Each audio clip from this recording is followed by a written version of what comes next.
Hey guys, welcome back to the channel. This is story about what if Naruto goes back in time to save his parents part 1. Before I start, please do support for more amazing content and comments for part 2. Do consider to subscribe my channel and share my video to your friends and check out the description as well. Let's start the video. Comfortably tucked in his bed, with warm blanket and soft pillow, the blonde 4-year-old looked up to his father with bright blue eyes filled with expectations. Can you tell me again, Tuchan? What story do you want me to tell this night? Well, the child hesitated. Can you tell me about that night again? Again? The man smiled. But don't worry, Naruto-chan. I'll tell you, Namikaze. Minato chuckled. Ka-chan doesn't like that story. No, she does, Minato mused. But I am sure she told you that she is very happy that night turned out good. Naruto nodded with fervor. But she always gets teary. She tries to hide it, but I feel Ka-chan is sad. Feel? It was to be expected that the two of them would have a strange bond. After all, this is a unique situation. Never before has a jinchuriki survived the extraction of a bijou. Minato looked thoughtfully at his son. The night you were born, it was very chilly. And, wasn't the evil masked man cold? You shouldn't. But he hurt Ka-chan. Naruto. Minato gently put a hand on his son's head. Calm down. You know that the masked man lost that night. He cannot hurt you or Ka-san ever again. The mysterious man. Naruto nodded eagerly. Can I ever meet the mysterious man? He said that he would return to Konoha in due time. Minato repeated the thing he had often told his son. I really want to meet him. Naruto yawned. He saved Ka-chan, and even helped Tuchan to stop the evil man and his monster. Who told you about a monster? An older boy at the park said his father died when a monster attacked the village. Naruto blinked. He said it was the same night as. Don't worry about it, son. Minato bent over and gave his son a kiss on his forehead. No more masked man, no monsters. You are going to sleep. You don't want to miss tomorrow, do you? No. Ka-chan is going to take me to the park. And then we're going to eat ramen. You too and your ramen. Minato shook his head, and he ruffled his son's hair before switching off the lights. Sleep well, Taik. Love you, Tuchan. Love you too. A woman scraping her throat startled Namikaze Minato when he closed the door to his son's bedroom. Even a man like him, feared across the nations and practically worshipped as a god in Konoha, still froze when his wife made a sound like that. Of all the people he knew, only Namikaze Kushina, before they were wedded Uzumaki Kushina, could frighten Minato in this way. Then again, he had always loved her for her ferocity. But ever since their son was born, he knew that there are also moments when he could be on the receiving end. Perhaps she's a bit overprotective, the masked man? Again? Kushina tapped her right foot on the floor, a warning signal for Minato that her patience was running thin. I thought we agreed on not telling Naruto anything more about the night he was born. Minato cringed, but still had the courage to keep smiling. Seriously, how did his wife do that floaty thing with her hair? After all these years, Minato still hadn't figured that one out. He was the one who asked? And you agreed that we had to tell him parts of the story, if only to prepare him. He hushed his wife and nodded to the door. This was not the kind of thing to talk about right outside Naruto's bedroom. So they went back downstairs, and continued their discussion in the living room. Why? Kushina simply asked. He just told me that he could feel your sadness, when we talked about the incident. Feel? Kushina blinked. How do you remember his hypothesis? Minato brought up the words of their savior. He talked about some kind of weird connection. But we don't know if. Kushina, in all of history there is not a single example of any jinchuriki surviving the extraction of a bijou. Until now, we just assumed that extraction would mean certain death. The seal would be ruptured, and the vast quantity of chakra that would be forced through it would completely destroy your chakra pathways. It still did, Kushina sighed. Being unable to assist her husband as a kunoichi was something she loathed, but still, he managed to stop the decay. You know why he made it impossible for you to ever manipulate chakra. I will die if I perform a jutsu, she grimaced. But you lived. Our son kept his mother because of what he did. I kept you, I mean what I said back then, I still do. I wouldn't have known what to do without you. Pulled her close and comforted her with a hug. I'd be lost without you. I'd rather have lived on like a kunoichi, than as some half-crippled weakling. I hate being a burr. Minato halted her by putting a finger on her lips. Don't you ever say that again. Don't you dare calling yourself a burden. I made my vows the day we married. I will always support you, just as you have always, and will always support me. Half the world might be shaking in their boots before they even see my kunai, but we both know that none of my accomplishments would ever have occurred if not for you. My life would have been empty without you and Naruto. Minato. Kushina smiled gently, and stepped toward her husband. Only to be stopped once more. But you know the importance of Naruto knowing the truth. It won't be that much longer before we could expect him to show the first signs of being able to manipulate chakra. And when he does, the Kyuubi will become a factor. Will the creature honor its promises? He seemed to be convinced of the creature's sincerity, so I am inclined to agree. Still, despite the conditions the Kyuubi made, we have to make sure that Naruto knows what the stakes are. We cannot be there to help him when he first meets the creature. We can only help him from the outside. And you know better than anyone what he will face. I still wonder if his warnings are there really going to be more people after the creature? Trying to capture our son to rip the fox out of him? Kushina sighed. I know that masked man did the same thing to me, but our son, Minato. Our son. I can't bear the thought of that such a thing would happen to him. I know, honey, I know, and as long as I breathe, I will never allow such a thing to happen to him. I know, but it terrifies me. Me too. I wish he was more concrete with regard to his warnings, but so far he has been right. Danzo's secret group, and Orochimaru indeed being a traitor. Thank Kami that Hiruzen was there, that day, Kushina grimaced. Yeah, he nearly escaped. If not for Sandaime-sama, I'm sure I would have fallen for his trick, Minato sighed. But after the death of the treacherous Sannin, the Hokage and his predecessor found so much evidence the results of the horrible experiments they encountered that day still filled the worst nightmares Minato had. But to think he had prepared an arm, and that it served for Danzo to plug in all the Sharingan he stole over the years. Escaped like that filthy Danzo, Kushina mumbled, showing that she had followed the same train of thought. It is exactly why I can't keep Naruto shielded forever. There are things he has to deal with, and I'd rather have him prepared for when the time comes. Who knows what could happen if he reacts the wrong way? This is the QB. Even if it made a promise, I'm still wary to trust the creature. It is the embodiment of hatred. Kushina repeated the words the Bija had said to her, one of the first times she met the demon when it was sealed within her. And that is why he needs all the skills he can get, Minato agreed. Both physically and mentally. Hiruzen agreed, didn't he? He did. When Naruto is ready, he will start helping us to train Naruto. Jiraiya-sensei promised the same thing. Even Tsunade-sama did, Kushina smirked. Though I think we should wait until Hiruzen and the pervert are finished training Naruto before we ask her for her help. I nearly forgot you trained under her, back then. It was a really memorable lesson on evasion. Kushina shook her head slowly. That woman is nuts. Even when she is not drunk. All the Sannin are, Minato chuckled. Or were, in the case of that snake. Toddling in front of her, Naruto seemed to be really happy to go to the park with her. Kushina felt more relaxed now that she had been able to voice her worries to Minato last night. It had been an issue she had been struggling with for a long time, but she had always repressed those feelings so that she wouldn't be a burden to her husband. Minato already was so busy with his duties as Hokage. Danzo fled the village when the net closed around him, but Minato was convinced that he still had plenty of supporters. Smoking them out, however, was no easy task. Fighting on a battlefield is so much easier. Out there, good or bad is decided by a glance at a Hittite. But here there are so many people scheming, especially now that the Uchiha seem to have become more and more discontent with their situation in the village. Kushina sighed. She suddenly noticed that her son was looking at her, head slightly tilted, with a questioning look in his eyes. Why are you so worried, Ka-chan? He really can feel my emotions, can he? It is a bit annoying that it doesn't work like that the other way around. It would be a lot easier to catch him when he is trying something mischievous. Kushina smiled at her son. Don't worry about me.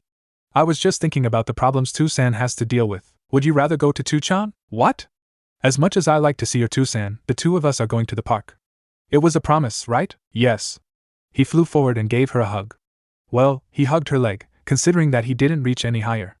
And he was always strangely cautious with her, never jumping in her arms when she didn't expect it, or such things. As if he understood her weakened physical condition, despite his 4 years of age. Once they reached the park, Naruto immediately rushed towards the swings. Ka-chan, push! He shouted, with a wide goofy grin. Hold tight, Kushina warned. He really loved this. He liked the slide, the sandbox, and all the other apparatus where the little children could play. But above anything, he liked this swing. No, not just that, he liked it when being pushed by her or Minato, although the latter rarely happened lately, considering how busy he was nowadays. Enjoying the pleasure that Naruto radiated was also a good way to enjoy the whispers of the other adults around the playgrounds, or the children who were pointing at either her or Naruto. Most of the looks were reverent, as if they felt blessed that the family of the famous Yondaime Hokage was nearby. But some of the adults looked at Naruto with a disgust that made Kushina's blood boil. The attack from the QB 4 years ago had caused many victims. As a result, there was much more hatred towards the creature than during her tenure. More people seemed to fear Naruto than Kushina could remember from her own childhood. It makes me shudder at the thought of what would happen to our boy if we had died that night. Minato said that Naruto would be treated as a hero, but I wonder if he truly understands what it means to be a jinchuriki. He is too optimistic. Usually, I love that about him, but in this case, no. Kushina stopped that train of thought and forced herself to focus on the loudly laughing Naruto, who cheered higher, higher. The child truly seemed to have an inexhaustible supply of energy. Kushina had little doubt that the fox itself was an influence in this aspect, as she had felt the same sensation herself for years as well. But not anymore. The extraction had made her weak. She was physically brittle, with limited stamina, and little resistance, altogether a mere shell of her former self. Even the famous Tsunade had stood for a riddle when she first examined Kushina. Minato had tracked her down several days after the incident when Naruto was born, But even Tsunade couldn't explain what that mysterious man had done to stop the seal from crumbling even further. Nor had she any idea on how she could heal Kushina. In fact, Tsunade was certain that any messing with the current equilibrium of her chakra pathways would spell unavoidable death for Kushina. That man had saved her life, but her quality of life had certainly dropped. She needed more sleep than ever before, and grew tired as rapidly as an old woman.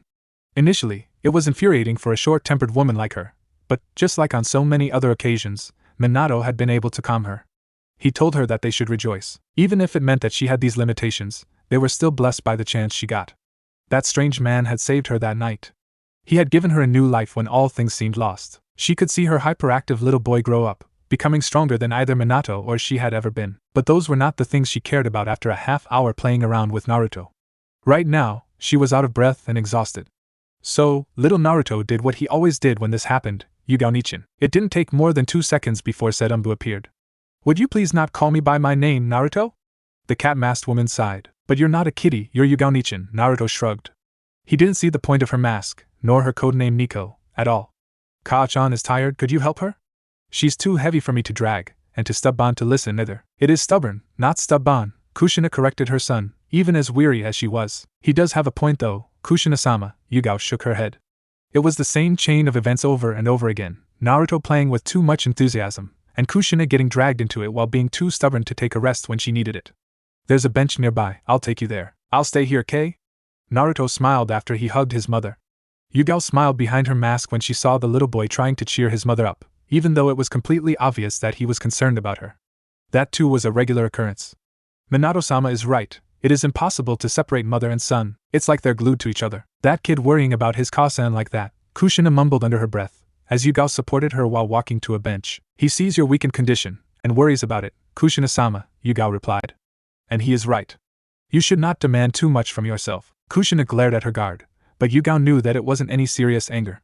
The Umbu might still be young, barely considered a woman at all, even by shinobi standards, but in spite of her 15 years of age she was deeply loyal to Kushina. As an Uzuki, it was her fate. She was the last of a clan which had sworn loyalty to the Uzumaki clan long before the system of the hidden villages was created by Senju Hashirama. As Kenjutsu and Taijutsu specialists, the Uzuki clan served as the perfect guards for the Fuinjutsu specialists of the Uzumaki. After all, unlike ninjutsu, Fuinjutsu took time to set up and apply time which the Uzuki bought for them. It was not that those old ties really defined Yugao's loyalty. No, when the servants of Kushina were killed, that fateful night Naruto was born, only young Yugao had been left. Her older sisters had perished along with everyone who had been amongst Kushina's and formerly Mito's entourage. But it had been Kushina and Minato who took the lonely girl in. To them, there was no relation as master and servant, but rather one between sisters. However, Yugao tried to act like a proper Umbu, ever since Minato had personally given her that mask 4 months ago. So, as much as Kushina hated it, Yugao called her Kushina-sama. Slightly uncomfortable with the silence that had fallen, Kushina decided to tease the girl. "So, I heard Hate returned from his mission yesterday?" The mask may have hidden Yugao's blush, but the fact that she nearly tripped gave her away. "Hook, line and sinker," Kushina snickered. Naruto kept an eye on his mother and surrogate sister. He could clearly feel his mother's annoyance with her own condition, but he knew she would be well if she took some rest. Still, the swing wasn't fun all alone. It just felt so lonely, to sit on the swing without his mother nearby. Other kids playing nearby kept their distance from him, making it even worse to Naruto. He never had many friends. His mother brought him along at times, when she visited other clans, but most other kids were strange. There was this one time, 2 weeks after his 4th birthday, when she dragged him along to a tea ceremony and Naruto had to play with 3 children of clan heads. But one was only busy stuffing himself. Naruto got sick just from looking at the scene. The second was sleeping all the time, lazy ass deluxe, and the last one the blonde girl just didn't leave him alone nagging, and more nagging. Sitting on his motionless swing, Naruto looked at the flower beds bordering the playgrounds. Yes, flowers had definitely changed that day. Just when Naruto had been fed up with the blonde girl's nagging, she dragged him along to the gardens.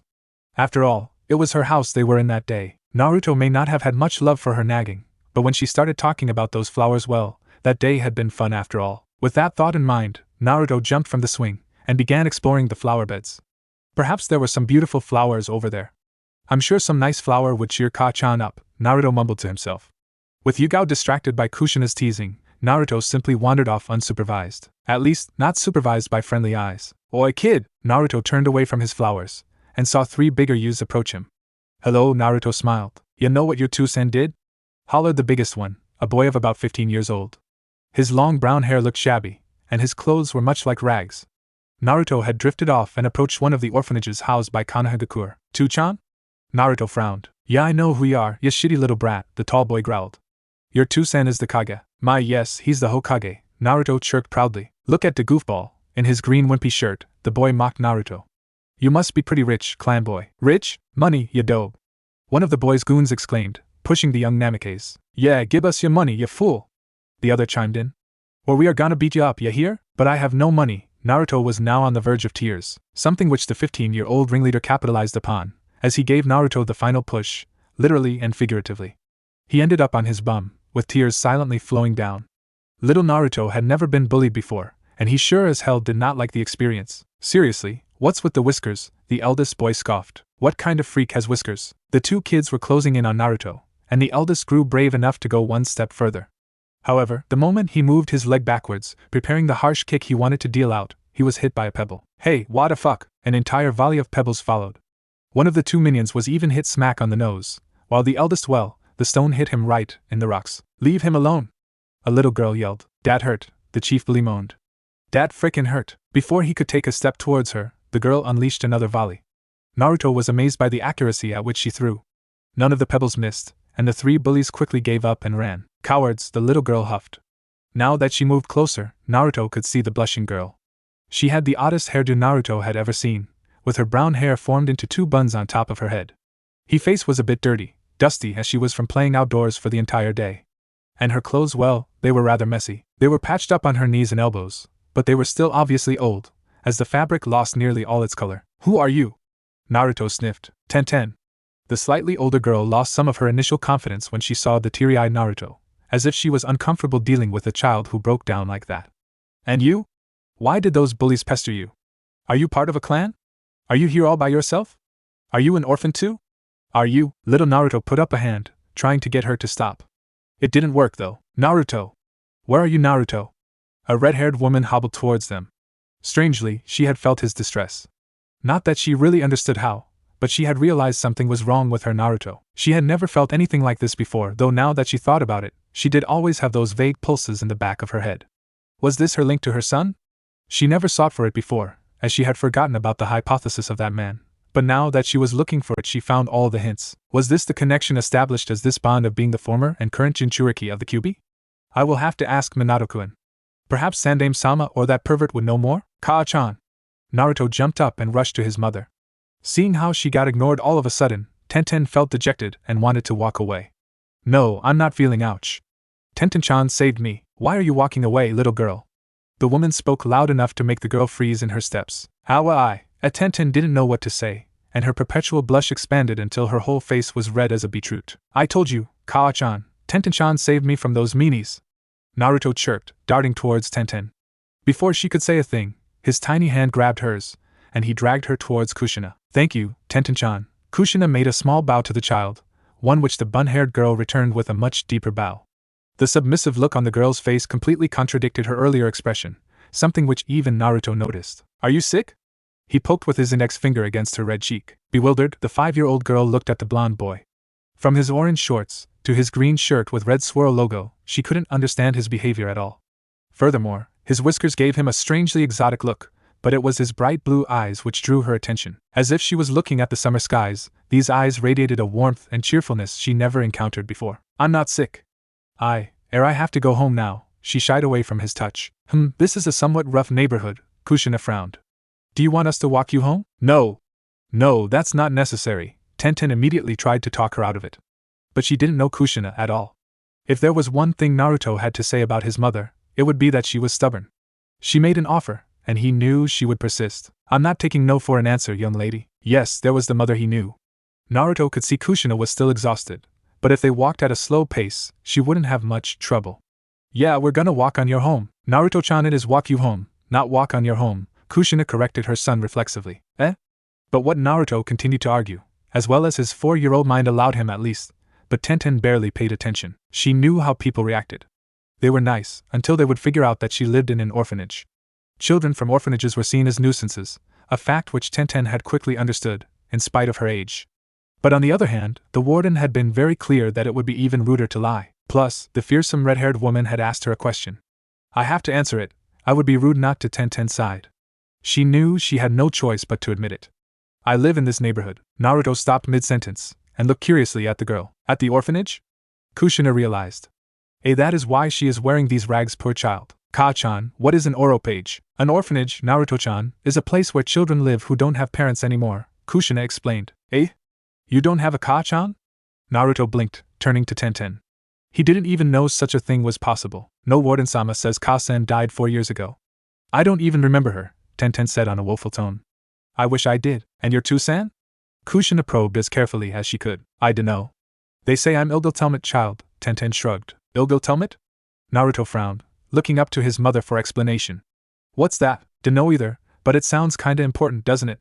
I'm sure it's because I'm super strong, Tenten boasted. It is pronounced as illegitimate, Kushina interrupted. But Kashihan, Naruto whined. What does it mean? Does it really mean that I am going to be as strong as Tsunade-sama? Tenten asked with starry eyes. How do you know, Bachan? The little blonde blinked. Bachan? Tenten looked puzzled at Naruto. Tsunade Bachan. WHWH what? Tenten shrieked, startling both mother and son. You dare call Tsunade-sama a granny? But she is, Naruto rebuked weakly, half hiding behind his mother's leg, holding the green fabric of her dress as if it were a shield. She's a granny, even if she hides it under her gun thingy. Genjutsu. Kushina sighed, poking Naruto so that he would let go. But Tenten-chan is right, it is not polite to call someone like that, But she older than you and Tu-chan. And Gamiji-san said she was just as old as he is. Don't try to be clever now, kiddo, Kushina warned her son not to keep defending himself. She wasn't tolerating any protests, unlike her husband, who was far too soft with their son. You need to learn to act appropriately to your standing, and you know how important Tusan's job is, right? Right, Naruto sighed. Wide-eyed, Tenten stared from Kushina to Naruto. Is your Tusan an important person? Tu-chan is the strongest shinobi of the village. Naruto proudly stuck his chest out. PFF, everyone knows the Yondaime is the strongest, Tenten remarked skeptically. Though she halted when both Naruto and Kushina nodded in agreement. You're not trying to tell me that. Minato is my husband, yes. Kushina couldn't help but laugh when she saw the shocked expression on the 5-year-old girl. Her amusement waned, though, when the girl fell to her knees and groveled in front of them. What are you doing? I'm terribly sorry, Tenten said on a submissive tone. For a second, curiosity had gotten the better of her, and she had forgotten her lowly position. I apologize for acting so familiarly to someone as highborn as you, milady, Naruto-sama. Milady? Naruto blinked. Stop acting so ridiculous, Kushina said firmly. Get up, stand on your 2 feet. The girl complied. And for Kami's sake, stop looking away. The red-haired woman added with more than a little frustration. Yes, milady, it's Kushina, the elder Uzumaki grumbled. Don't call me milady, it makes me feel old. As you wish, Kushina-sama. Arg, don't be so frustrating. Kushina exclaimed. It's just Kushina. Drop the formalities. Why am I a Sama Ka-chan? Naruto tugged her green skirt, demanding attention. Never mind that. Kushina turned around and shouted Yugao. Once. Within a second, the Umbu operative with a cat face mask jumped down the trees. Yugao had found Naruto before Kushina did, but considering how Tenten interfered, she had deemed it unnecessary to punish the bullies any further. The ringleader was hit especially hard, considering how he was limping and holding a hand in front of his aching crotch. That girl sure has one heck of a throwing arm for a kid her age, the purple-haired Umbu thought. Tenten, however, had no clue whatsoever of where the masked kunoichi had been hiding, nor why she was watching them. To her, the masked shinobi were the elite of the village, something that went way over her head. Now she suddenly stood near one, and near the wife and son of the legendary Yondaime Hokage. The boy's familiar comments about her great hero, the slug sage Senju Tsunade, left her a dumbfounded 5-year-old. Kushina-sama, could you please not refer to my real name when I have due? Stop it with the sama. You're just as bad as the kid, Kushina shrugged it off. Her exhaustion made her a little snappy. You're going to tell the orphanage that Tenten-chan won't be home before dinner, Kushina-sama? Yugao cringed when Kushina smacked her for the usage of the suffix. In her defense, it was such a habit to Yugao that it was rather difficult to change, no matter how often Kushina protested, hating those formalities from someone whom she deemed close. Besides, it was something that belonged to her function as Umbu. Yugao couldn't act formal and familiar while she wore that mask. Yet neither Kushina nor Naruto seemed to bother about it. Which orphanage do you live in, Tenten-san? The Umbu decided not to question Kushina's decision any further. The one in the northwestern sector? Tenten completely lost track of what was going on. Good, Kushina grabbed her son by the hand, and offered the other one to Tenten. Don't look at me like that, kid, it's just a hand. What, why? You saved my son from a group of bullies, so the least I can do is to repay you, Kushina smiled widely. And considering those rags, I think you might enjoy an afternoon in the shopping district. We'll first get something to drink, though. She really wanted to rest for a bit. Shopping? Naruto exclaimed in horror. Yes, shopping, Kushina replied sweetly. The underlying threat did not elude Naruto, so he just admitted defeat, dramatically sagging down with his head and tiny shoulders. He could feel that she was determined, so that arguing was useless. However, he could not interpret the strange mixture of emotions he felt through their link. With her status as the former jinchuriki of the Kyuubi, and his as the current one, it meant that they understood each other way better than deemed normal. It was as if their minds were, to some degree, open to each other. But Naruto was too young to comprehend her mixture of guilt and gratitude. Kushina was thankful that the girl rescued Naruto, but at the same time she felt guilty that Tenten was orphaned because of her because she had failed to contain the Kyuubi. She knew all that happened because the masked man had struck that day, but still she couldn't escape that feeling of guilt whenever she saw someone who lost someone dear on that night. Even though he extracted the Kyuubi at the moment she was weakened due to giving birth to Naruto, Kushina still thought that she should have taken more precautions. But the contingencies which Minato had put in place had seemed enough. How foolish they had been, but how could they have known that man would strike? Even the one who had saved them had been too late to prevent the Kyuubi from damaging the village. The one did manage to prevent her from dying, and after Minato saved the village, he also managed to convince the Kyuubi that there was some bigger threat around. The masked man, who had claimed to be the infamous Uchiha Madara, had only provided the evidence for that claim. The mysterious man had prevented her husband from killing himself, prevented her from dying, and saved Naruto. Even when Minato had been the one to do all the fighting and all the sealing, that man's presence had tipped the delicate balance in their favor. Due to him, her son did not have to grow up as an orphan like this girl. But it had been close, so terribly close. Whenever Kushina saw a child like Tenten, she was reminded that it could have been her son who could have had that empty look in his eyes. Shopping? Tenten repeated Naruto's question. Kushina sighed, and just looked at the girl. I have no money, the tiny brunette admitted with reluctance. TSK, as if I would let a little kid pay when I offer to take her out shopping, Kushina shot down the girl's hesitations. Even if it would be only for a day, she would give this child some hope, and bring that lively sparkle back to her brown eyes. I'm not taking no for an answer, Tenten-chan, so just take my hand. And Naruto-kun, you stop sulking or we won't dine at Ichiraku's. Ramen? He asked. Tenten took a step back when she saw the fanatical glimmer in the blonde's eyes. Ka-chan, can we go now? He tried dragging his mother along, but she was too big and strong for his tiny frame. Is it truly all right, Kushina-sama? Only if you drop the sama. Seriously, if you keep saying that, I'll consider it as an insult. You hear me, kid? Tenten blushed and nodded. As you wish, Kushina-san. Rolling her eyes, Kushina internally decided to take what she could get and not object to the girl's insistence on politeness any longer. But I wish Naruto-kun had a bit of her manners, she conceded to herself. The irony of her own thoughts escaped her, because it wasn't exactly his father's fault that Naruto had such a disregard for formalities. Tucked into his bed once more, Naruto had held a long monologue to his father. And then Ka-chan bought this really pretty red dress. It had a yellow fastening buttons. The woman at the shop told me that the buttons were called that way. And she said the dress color matched really well with her blush. And then Ka-chan and I did. Minato smiled as his son rambled on and on. Kushina had warned him that Naruto was rather lively today, having made a little friend and all. But for him to be talking for 15 minutes non-stop, he really takes after Kushina, doesn't he? Jiraiya-sensei was right when he said that Naruto may look like me, but acts exactly like Kushina. Even his speaking quirk is similar to Kushina, although he couldn't decide what sounded cuter, Tebane or Tebeo. And when Ka-chan gave her that dress, she suddenly started to cry. Do you know why she had to cry? Tu-chan? Ka-chan said that Ten-chan was crying because she was happy. But why would someone cry because she is happy, Tu-chan? Tu-chan? Are you sleepy, Tu-chan? Oh, sorry, Naruto. Yes, it was a tiresome day. Did Sasuke's family bother you again? The Uchiha did file a complaint, yes, Minato admitted. But you asked me something else? Yes, Ten-chan was crying when Ka-chan gave her that pretty dress. Sometimes people cry because they are happy, Naruto-kun. But why? Naruto sighed. I don't get it. Ka-san cried when she first saw you, Minato recalled. And do you remember when you gave her those flowers on her last birthday? She cried too, Naruto frowned. I thought she was illogical to the flowers. Illogical? Like when those stupid yellow sneeze flowers bloom, Naruto explained in the typical impatient way kids react when they think adults are slow on the uptake. Oh, you mean allergic? I said that, Naruto huffed. Illogical and allergic are two completely different things. Minato laughed at his pouting son. But crying is just a way to express one's emotions.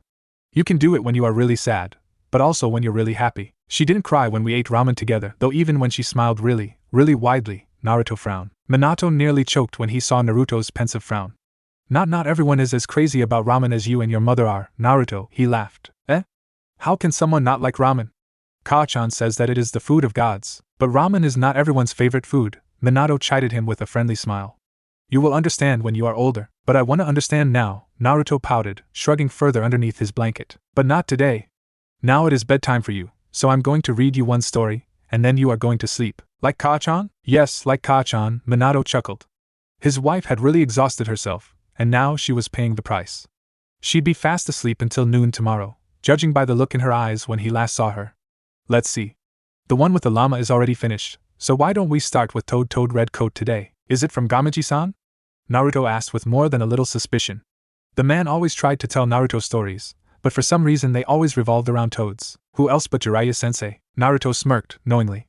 I'll give it a chance. A little girl ran on bare feet through the cold night. Her red shirt was torn, and her face covered in tears, but she couldn't go back. She could not return to the orphanage right now.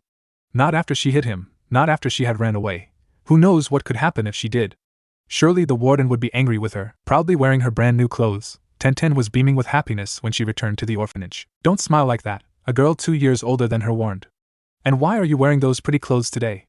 Don't you know Kurosawa-sama is coming tonight? Fear was obvious in the girl's blue eyes, a fear shared by most of the older girls in the orphanage. However, she, like all the younger ones, never understood why. Mr. Kurosawa, a wealthy businessman, was someone who funded the orphanage. Tenten always thought he was funny. He always smiled and made jokes, and often came by so that he could treat a girl, as he called it. Tenten never understood why the girls he selected were always so horrified. There was this one time, almost a year ago, when Isuzu, a 14-year-old girl, had been selected multiple times in a row. She was his favorite, other girls had whispered. At least she was until her monthly bleeding suddenly stopped. When that happened, 2 of Kurosawa's guards arrived and took the girl away. Even the warden, a woman usually unmoved by what happened to the children she had to look after, was distressed when that happened. Tenten had never seen Isuzu again, but when Kurosawa returned next time, the girl who had been chosen jumped through the window and ran away. Later on, Tenten had heard that the girl was located. She had been severely injured, due to an accident, the warden had said. Something was wrong, Tenten could see that, but what? The whispers that Kurosawa was actually a monster couldn't be true, he was far too friendly for that. Tenten and the other girls now stood lined up when Kurosawa entered the room. A middle-aged man of average height, Kurosawa unveiled his blinking white teeth when he saw Tenten. Oh my, such pretty clothes, he smiled at the bun-haired girl. In hindsight, Tenten felt sick at how happy that compliment had made her. Then again, she still didn't understand what the man had tried to do. She had walked along with the man, not suspecting his true intentions, but when they were in a room on their own, he had suddenly asked her all kinds of weird questions. Running through the cold night, Tenten began sobbing again, when she thought back to how the man had suddenly grabbed her by the collar, tearing her precious gift apart. Out of reflex, Tenten had grabbed the marbles Naruto had given her earlier that day when they were shopping, and threw them as hard as she could. One had hit Kurosawa in his eye, and in that moment Tenten had managed to wriggle herself out of his hold. Before he could whatever it was he wanted to do. Tenten had no idea what, but it couldn't be good. Somehow, she had gotten past his guards. She had ignored the screaming warden, who had made an attempt to grab her. But in her panic, Tenten was faster than she had ever been before. Whatever the man had wanted to do to her, she knew it was bad, so she ran faster than her short legs had ever carried her before. The warden would just hand her over to Kurosawa again. And after what happened to the runaway several months ago, Tenten had realized that just running away would be insufficient as well. This must have been what happened to the other girls as well. No, she needed help. Namikaze Minato yawned. He had worked for too long in his private study, again. Paperwork was taxing enough during the day, but he was working on a secret jutsu as well, whenever he had time. His Hiraishin no jutsu made him the most feared man of the 5 nations, but if this jutsu would work. But somewhere along the ride, he had drifted away. His hair was a mess, a pencil spiking out of it with sticky ink in the strands of blonde hair. Half asleep, Minato wondered what had woken him up. He went out of his study, and when he walked through the hallway, he heard his wife grumble from their bedroom in a low voice. Answer the door already, I don't want to get out yet. You just flash over there, and then get to bed.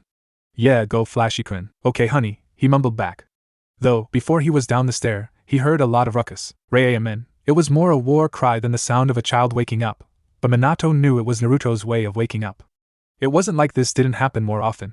Still, it wasn't half as bad as Kushina herself, back when she was pregnant. The things she would eat, Minato still had nightmares. Naruto-chan, get back to your bed this instant. Kushina raised her voice. Ignoring the shouting and laughter, Minato walked to the door.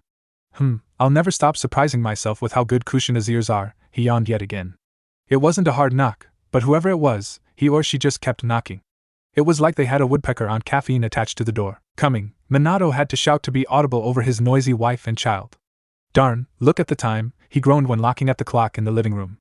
This wasn't an umbu either, as there were other methods to signal him in case of distress. Opening the door, Minato was surprised to find a crying, shivering little girl. He stopped mid-sentence when he noticed the girl's brown hair being molded into two buns. Well, the one of the right was partly unraveled, revealing long strands of hair. You must be Tenten-chan. He recognized her from the descriptions Kushina and Naruto had given. The girl nodded yet seemed too scared to talk. What happened to your shirt, Tenten-chan? Minato noticed her damaged clothes. When she remained silent, he frowned. Come inside, you could catch a cold if you keep standing out there without shoes, wearing that torn shirt. She hesitantly followed him, and he put her in his comfortable chair in the living room. You wait here, I'll make you a hot cup of choco, Minato smiled.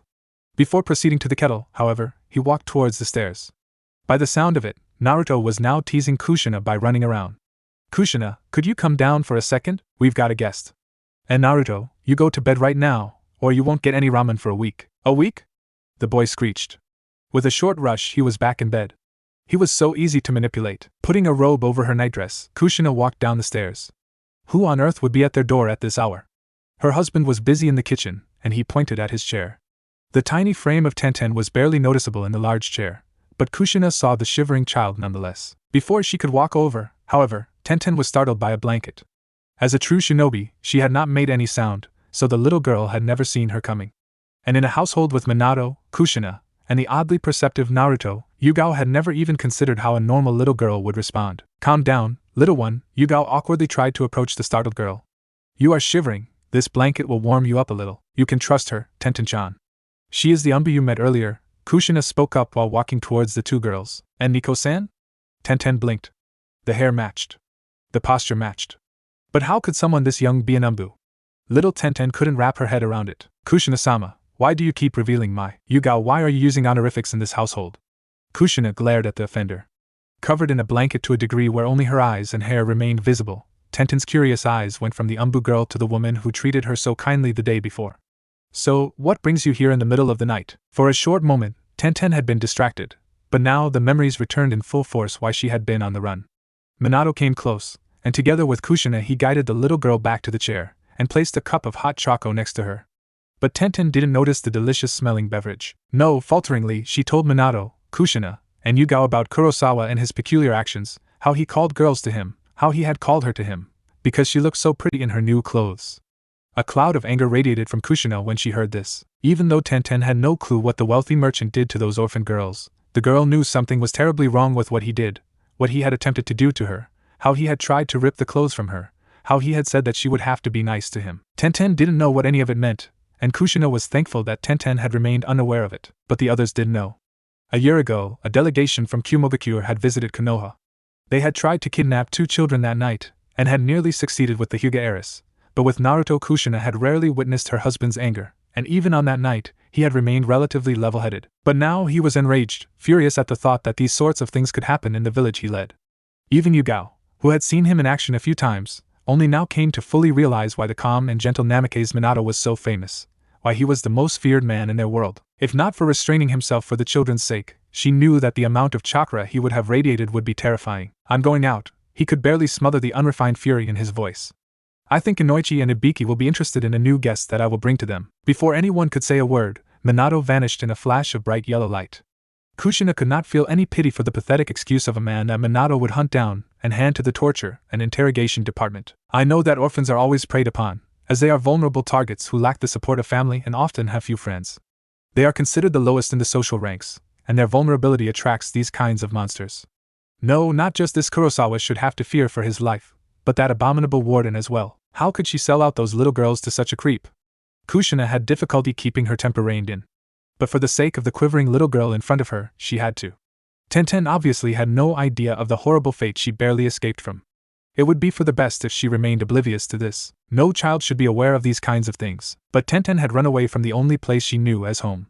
She had run from the woman who had practically raised her, from the other kids whom she had grown up around. She had run to the only other person who had shown such kindness to her, and of whom she knew where she lived. The little brunette, still enveloped by the blanket, launched herself at Kushina, and cried out all her distress. Even a tomboyish girl like her, who often got into fights with older kids and still won, her aim was really a talent she had been blessed with from birth, was just a little child. She was a child who had to vent her emotions, rather than keeping it all bottled up. Bottling up was something for the twisted adults, Kushina reasoned sadly. Of course, there was another child who was nearby. Little Naruto did not understand what was going on, and considering the threat his father had thrown at him, a whole ramen less week, he was wise enough to stay well out of sight. Well, it was not like he could ever hide from Kushina, who seemingly had a sixth and seventh sense for immediately locating him, no matter where he hid. But with her being distracted by Tenten, Naruto remained unnoticed. He couldn't hear what Tenten exactly told his parents, and from the fragments he did catch he couldn't make any sense of why his father had been so terribly angry, and his mother Naruto could directly sense Kushina's anger. It was a deep, sorrow-filled well of rage. It was a foreign emotion to little Naruto, who had led a generally peaceful and happy life. There was only that odd night, almost a year ago, he had woken up from feeling his mother's distress. There were hard bangs outside, back then. Kushina had assured him that nothing had been wrong, but even then Naruto had known she hid something, just like she hid her true rage right now. But it wasn't so much her rage that surprised him. No, what confused him was that something within him responded. He couldn't define it, could not even remember if he had ever felt something like this before. There was this hot sensation, a strange strength welling from within. Even if it was just a little sensation, it was a minuscule particle of the enormous entity it came from, the entity hidden from little Naruto. It was to be hidden until the time was right and the child could meet the monster. But Naruto reacted to Kushina's rage, and this insignificant little gap opened, allowing tiny drops of chakra to enter his tiny frame. Regardless of the monster's will, Naruto drew it to him. As insignificant as it may be, it amplified Naruto's senses tenfold. His smell, his hearing, his what was it even that he sensed? Something was outside. It felt murky and dark, like something as dirty as his shoe when he once stepped in that dog poo from that huge hound of the scary Inuzuka woman who had visited his mother. What was the boy named, who had come with her? Naruto couldn't remember. This sensation was completely different, but at the same time oddly similar to that dirty shoe. It was something which he didn't want to go near, something which repulsed him. Yet at the same time, it attracted him. For some strange reason, he always wanted to see what his mother told him not to approach. Had he been a little older, or simply a little bit less impulsive, Naruto would not have sneaked towards the origin of that odd sensation. But he did. Ashitora and Suzenka. They were chunin of Konohagakure, bland enough not to draw any attention from their superiors, yet having enough strength to catch the eye of a shady man who needed cheap hired muscle for protection. Muscle was what these two were. Whenever they wouldn't have to go out on mission, they served as guards to the merchant Kurosawa. Although the two had failed their training, they still were capable in their own right. Considering how they failed, they had not been dragged down along with their former master. Tonight's job, however, got them into a predicament. The girl they were supposed to catch had fled to the home of the Yondaime Hokage, of all people. How did the little bitch even get in there? Ashitora whispered. Both men were of average height, both had black hair, the same pale skin, and the same black eyes. Some people even believed they were related, but as far as either Ashitora or Suzenka knew, they weren't. Nor did they think that they were similar. No, Ashitora knew very well that he was the smart one, while Suzenka was the one who had more skill, especially in the area of physical strength. But thanks to an old injury he took to the knee, Suzenka wasn't as mobile as he once was. He grew a passionate hatred towards archers due to that. You said the Hokage has gone now, right? Suzenka asked. Yeah, the bastard suddenly vanished. You know how hard it is to probe for other chakra signatures while hiding my own? Who cares? Suzenka scoffed.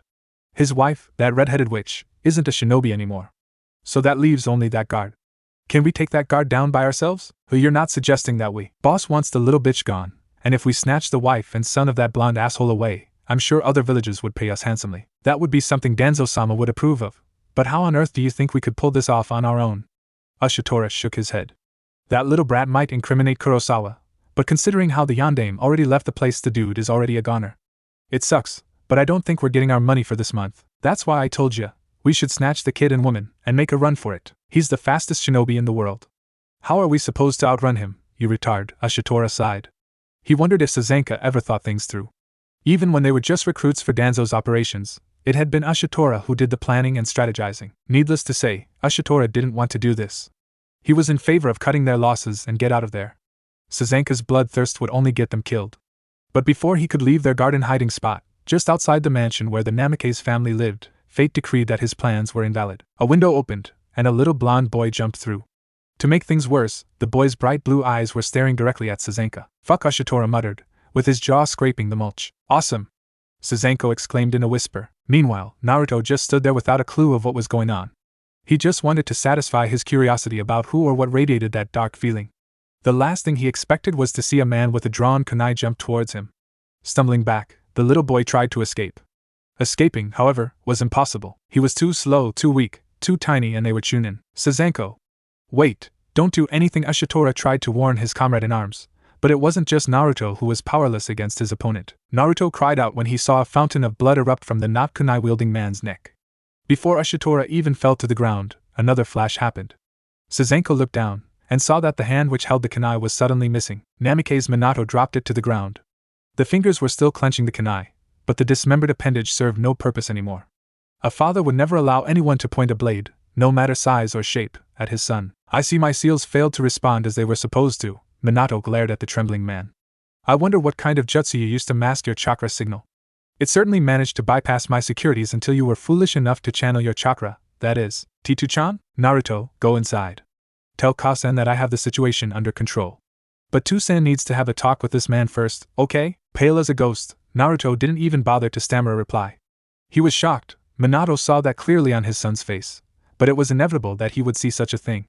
This was the boy's first encounter with death, and as much as Minato wanted to shield his son from all this, he knew Naruto needed to see this. It was for his own protection, considering how the boy had the bad habit of wandering off and exploring areas that he shouldn't even enter. Unlike Kushina, Minato did not have that sixth sense for finding the kid.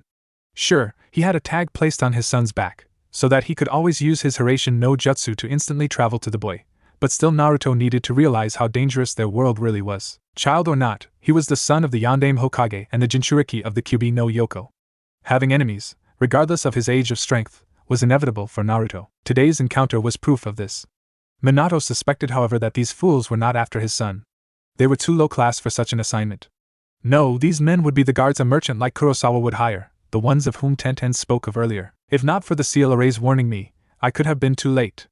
In fact, I instinctively used the tag on Naruto, rather than the one on Kushina. Had I been late, Minato's mood darkened. His son had staggered back indoors, so now the man could calmly turn towards this treacherous Chunin. The sheer rage which the usually so good-natured Namikaze radiated was enough to make the one-handed Suzenko soil himself. Especially because the man knew that there were multiple things he simply could not talk about. As low-level as they were, they still had received the restrictive seals which Danzo had put on his servants before he forced their departure nearly 5 years ago. Explaining how they masked their chakra, for instance, would already mean a large chance at the seal being triggered.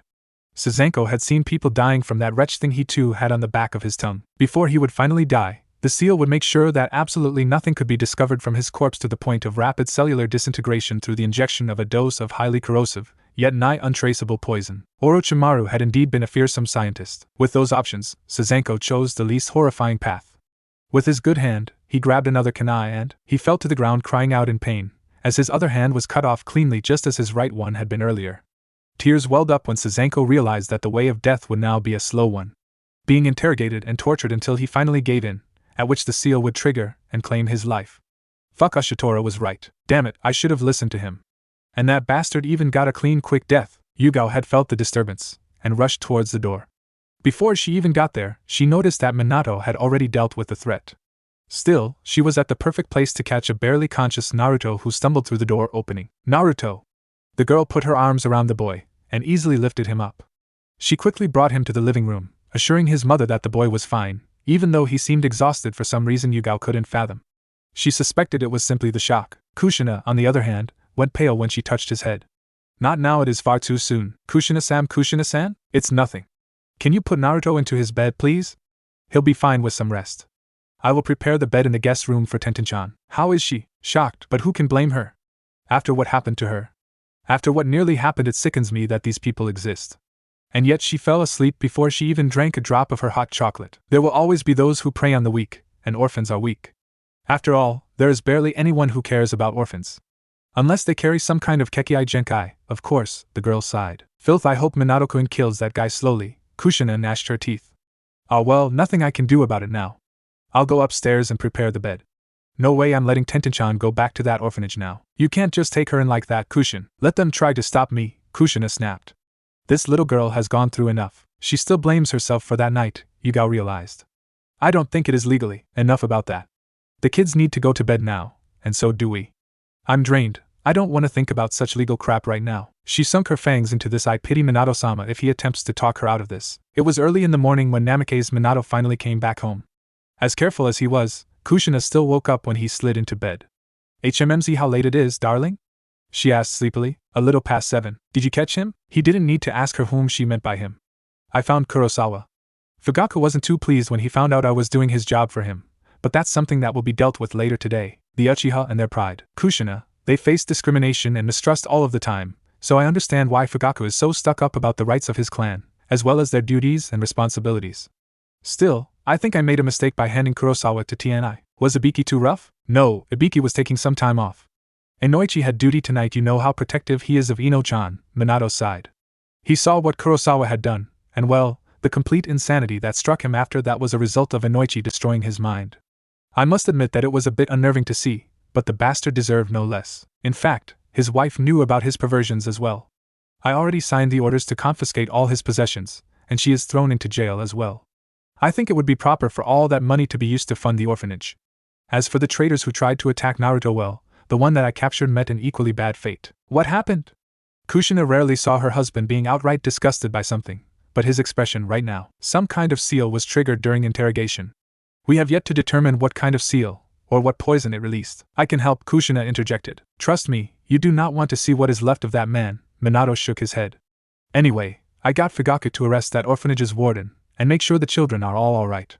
We'll figure out what to do with them later today. Even though he slumped down, and seemed more than eager to get to sleep, Kushina had one more thing she needed to get off her chest. He used its chakra, Minato. Why, Naruto? He used the Kyuubi's chakra. Are you sure? Minato was suddenly wide awake again. I felt it. It was such a small amount it would barely be noticeable for anyone but me, but still this is far earlier than we thought. Far sooner than he said. Should we try to contact him? He said he would return on Naruto's 6th birthday. But you know the risks he is taking. I will try to send him a message through Jiraiya-sensei. Let's hope that he can come sooner. It worries me, Minato. Kushina cuddled up against him. Why now? Why so soon? Did the creature lie when it agreed with his offer? Kushina, what did you feel when you heard Tenten tell her story? I was angrier than I've been in a very long time, Kushina admitted. Naruto said he can feel your emotions. There is some sort of link between the two of you, as former and current jinchuriki of the same bijou. Considering how you always manage to find him, no matter where he hides, it's only even more proof of this. I think Naruto reacted to your anger. The Kyuubi reacted. Remember how you used to subconsciously draw out its chakra when you were angry, while you were still its jinchuriki? Kushina paled. Is it my fault? Can you be blamed for feeling emotions? Minato retorted. Would you prefer to walk the path Danzo talked about? Of course not. Then it is crucial that Naruto will come to terms with his emotions. I know you want him to grow up like an ordinary boy, but you know as well as I do that he isn't normal. He is a jinchuriki. If we ignore that fact, we would only put him in danger. I understand. Kushina was reluctant, but understood her husband's point. It is all we can do right now. I am not going to alter Naruto's seal. It would be a breach to the deal we struck with the creature. If we went down that path, we can be sure that the Kyuubi would never cooperate with Naruto. He'd better not linger for too long. Little Naruto felt a bit sore when he woke up. He had the weirdest dream ever. Tenten had been in it as well. And two strange men. He remembered how much blood had come out of one of the two, when his father had struck the man in his neck. It had been a savage dream. No, Naruto rather had his nightmares about that weird yellow-skinned man with his huge feet. The tall man sometimes appeared in his dreams, chasing little Naruto with a long carving knife. But at least the curly palm tree-shaped red hair was funny. However, last night's dream was worse, much worse than the ominous laughter dreams he had at times. Sure, the darkness and giant glowing eyes creeped him out, but at least it wasn't as vibrant and realistic as last night's dream. Kaa-chan! Kaa-chan, Naruto hopped down the stairs. I had a really weird dream. Naruto-san? Eh? That wasn't his mother's voice. Nor was it Yugao's. Peeking into the kitchen, two large brown eyes stared back at him. The perpetual blush that adorned the face, and the trademark hairstyle. It wasn't a dream? Naruto exclaimed. And then Tenten and I went to the playground, where we played the whole day. Naruto was one pent-up busybody filled to the brim with enthusiasm. We made a huge sand castle. It was really this gigantinormous. The little blonde rascal made exaggerated moves with his arms, trying to explain to his father how vast the sand castle had been. Probably it only came up to Minato's knee, but still, Minato enjoyed listening to the innocent stories of the little boy. It wasn't that big, Tenten protested. It was only like this, yet she joined Naruto in making those arm movements, trying to clarify how big the castle had been. From the looks of things, Tenten had tried to tell Minato that it had been about 1 inch shorter than Naruto had told. Why don't you two stay underneath your blankets, rather than jiggling around? But I don't want to sleep yet, Naruto whined. Tell us a story please, Two-san? Please? Tenten nodded in agreement. Half of Iwagaku's population would suffer a stroke at the sight of their nemesis standing powerless against the puppy eyes combination attack which Naruto and Tenten executed. Then again, These two had gone through enough this last week. In fact, Kushina and Yugao had dragged the bed of the guest room to Naruto's room, as both kids had been haunted by nightmares. Naruto had spent the entire morning thinking that he was still covered in blood, even though Kushina had washed him more than thoroughly, as she had been equally horrified. Kushina might have been a formidable kunoichi, but the sight of blood on her little boy made her stomach spin out of control. Meanwhile, Tenten had suffered a nightmare, thinking that there were still people after her. Considering how they were still little children, Kushina had thought that it would be worth trying having them share a room for now. Perhaps they could help each other grow over their fears. I think Tenten-chan isn't familiar with the story of the rabbit princess? Rabbit? Tenten frowned. Yeah, it is one of the stories Ka-chan knows from when she was little, Naruto cheered, as if it was completely weird that his parents ever have been as young and small as he was. You see, Kushina hails from another village, Minato smiled at the tiny brunette. And when she was young, she was told the story of the rabbit princess, which was a children's story in Yuzushi-Obikure. How could a rabbit be a princess? Tenten was slightly skeptical about the name of the story. It certainly beat the Toad Prince and the Slug Princess, Naruto sighed. Gamaji-san is weird. Tenten was confused, but decided to let it slide. If she reacted to every strange thing Naruto said, she would quickly grow into the straight man of this comedy. Once upon a time, there were many kingdoms, Minato started. Each kingdom was ruled by a king and a queen, and each of them sought to expand their kingdom. So every kingdom moved out, amassing armies, and they fought battle after battle. This isn't a happy story, is it? Tenten frowned. Oh, but I haven't finished it, have it? Minato laughed. Don't stop, please. I won't, Naruto, I won't. So where was I? The Rabbit Kingdom. Rabbit Kingdom? Tenten thought this story became weirder and weirder. Yes. You see, amidst all the warring kingdoms, there was one which had stayed out of the war. It was called the Kingdom of Rabbits. This was actually a joke, because the people who lived there had hair as white as a snow rabbit in winter. Because of a joke an old king had made, the Rabbit Kingdom had taken the animal as a symbol. It was said that they even rode to battle atop of large hares. Hares? But why were they called the rabbit? SSSSHHHH, Naruto hushed her. Don't stop Two-chan all of the time. And they were called rabbit because of their ears too. Naruto, stay nice to Tenten-chan, okay? The Rabbit Kingdom, however, did not join the other nations in their wars. While the other nations waged war after war, the king of the rabbits preferred peace. But even though the people of the Rabbit Kingdom grew far older than any other, the king was old. So his son, the Prince of the Rabbits, became the new king. Unlike his father, the new king thought that it was wrong to stay out of the wars. Do you know why? Minato asked. Naruto nodded, but Tenten looked questioning. To conquer all the other nations? She guessed. Oh no, he didn't want that at all. Minato shook his head. The new king wanted to bring peace. Peace? He went to war for peace? Tenten asked incredulously. Yes. He had grown tired of all the nations waging war, and he wanted to create a world of peace for his only daughter, Minato continued. When the king was just a prince, he had tried to negotiate, to talk with all the nations so that they would stop fighting. But because he was a rabbit, they all laughed at him. Because the rabbits were peaceful, everyone thought they were weak. The only thing that kept them out of the wars was because their land was isolated from the others. Since the Rabbit King had sworn to let his daughter live in a world of peace, he started a war to end all wars. For the first time in centuries, the military power of the land of rabbits set foot outside their borders. And soon, one after the other, the warring nations fell. So powerful was the army of the rabbits, that all wars ended. So there is a happy end? Tenten smiled. The rabbits brought peace, and the princess lived happily ever after? No, I'm afraid this is not the end of the story, Tenten-chan, Minato sighed. The Rabbit King had waged war for so long, that he and his army wanted to quell every chance that there would be another war. In their greed, they stated that the entire world should be under the command of the rabbits. But the Rabbit King wanted peace. Not power, he did. But Tenten-chan, when people fight, they often do not know when to quit. The Rabbit King didn't know either. The Rabbit Princess was so happy her father had achieved peace, that she prepared a great feast.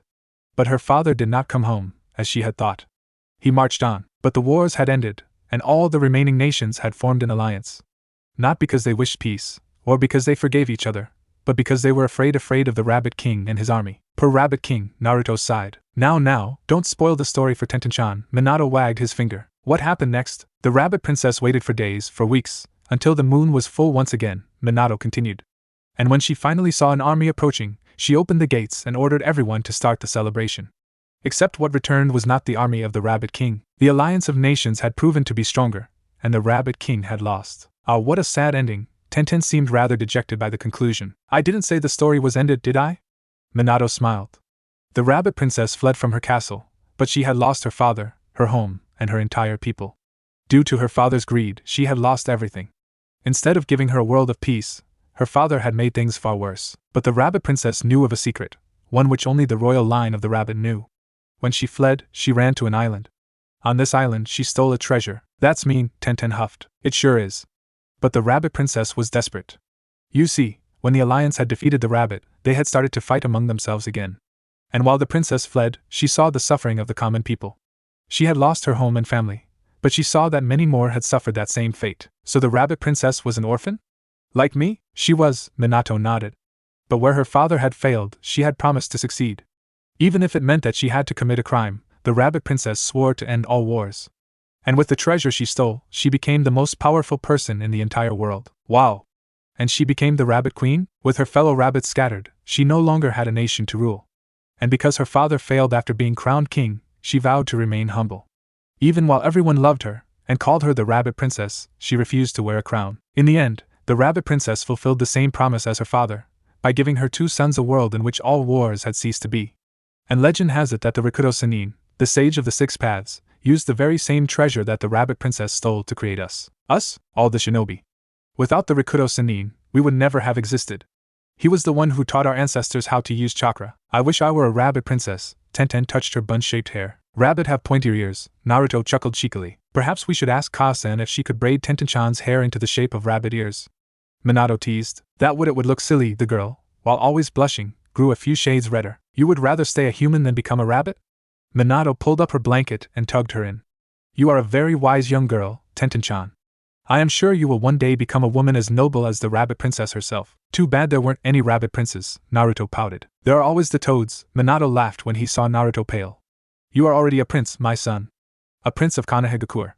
So sleep tight, and dream of rabbits. Rather rabbits than toads. Toads are very friendly too. You met Gamabunta, didn't you? He was scary. Gamajiji was funnier.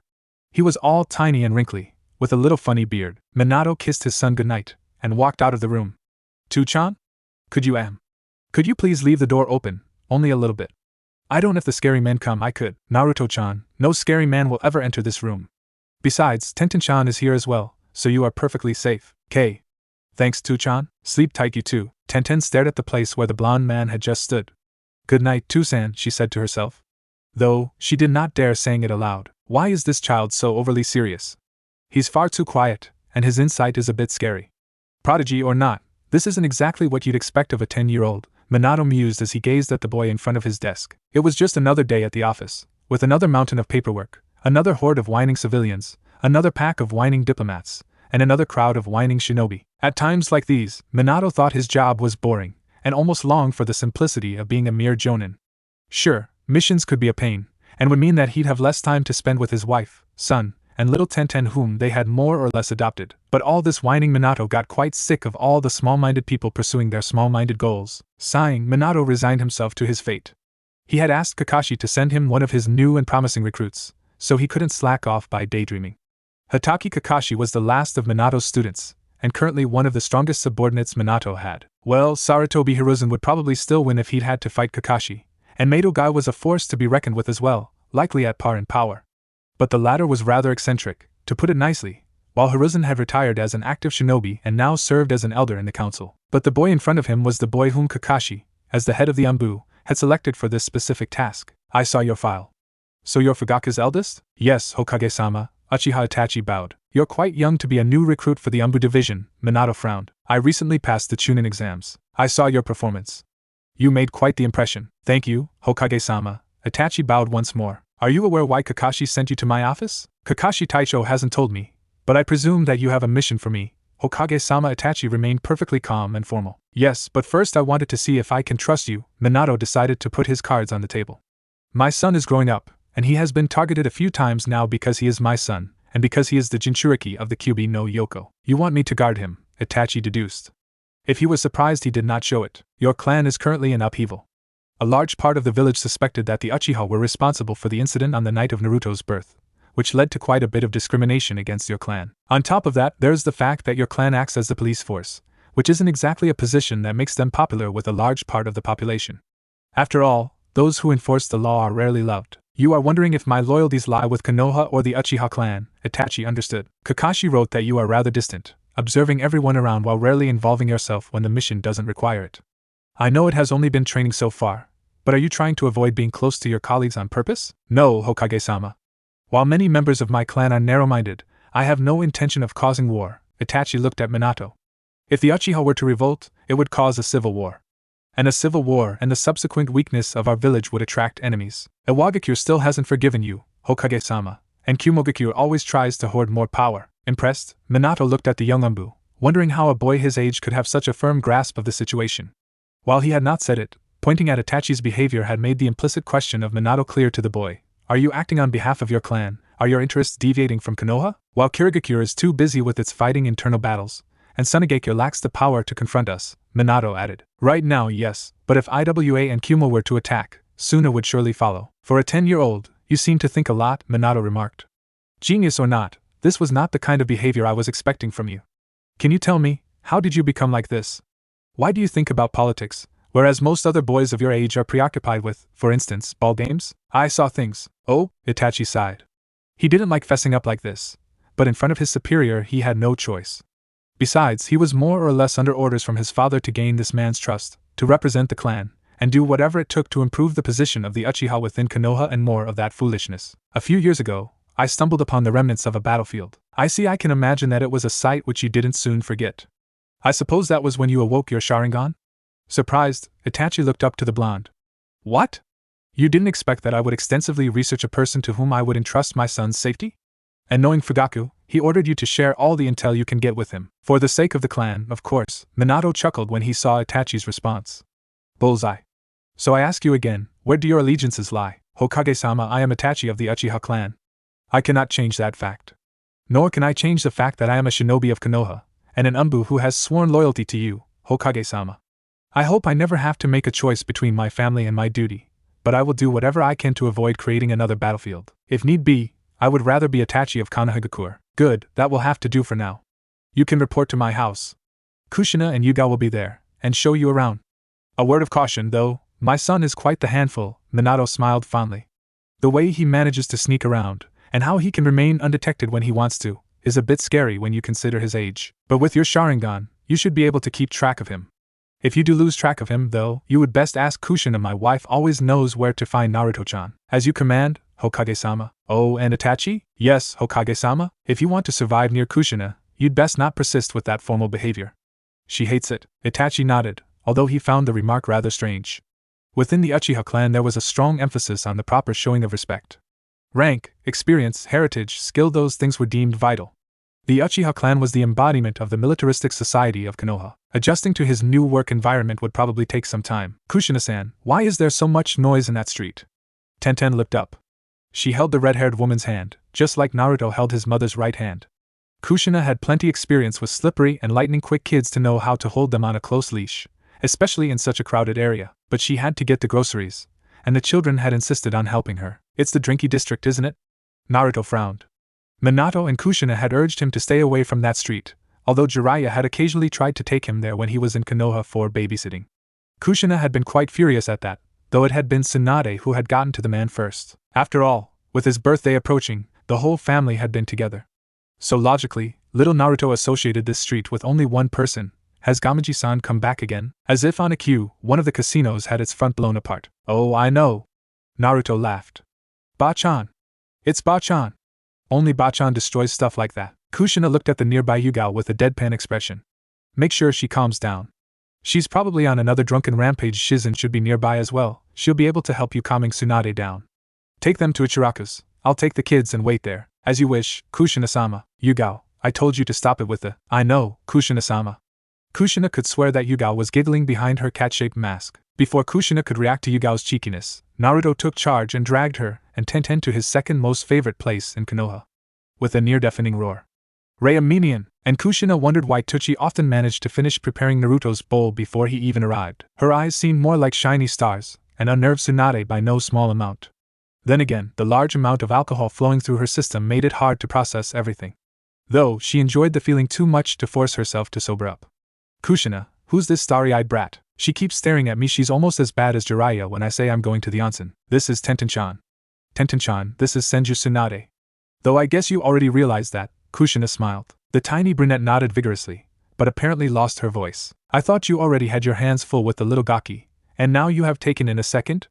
Tsunade massaged her head, feeling a bit of a headache coming up at the thought that there would be a second Naruto. Meanwhile, Shizen was still looking at her with the serves you right expression of hers, undoubtedly thinking that the headache was caused by the sake. Damned kids. Well, Shizen was 20 years old, but still Tsunade couldn't stop viewing her as a kid. Of course, Shizen practically had the same thought about Tsunade, something which Tsunade's behavior more than excused. Wawan, yawamen kedin quold. His mouth was filled to the brim with ramen, making Tsunade wonder how he even managed to utter anything. Woda weed id fa ya, eh? She replied, as she not understand what it was that he tried to say. But Tenten did. Before Tsunade could react, Tenten turned around and hit Naruto on the head. Don't you call the awesome Tsunade-sama a bachan? Oh. But she is. I told you. She's a granny. Foolish. Naruto had yet to learn not to argue against a fangirl, and now he had to pay the price. The look in Tenten's eyes was enough for Naruto to realize that he had to make a run for it. With a bowl of ramen in his hands, taking a bite every other step as if he was mocking Tenten, whom he still managed to evade. Stop there, you villain! Tenne, I told you that the old hag is just as old as Gamiji-san. Naruto laughed while running, a few decibels too loudly for the hangover-suffering Senju. She's older than Ka-chan, so, Namikaze Naruto, the tone itself was enough. He didn't even have to listen to her words, the way she spoke was sufficient already.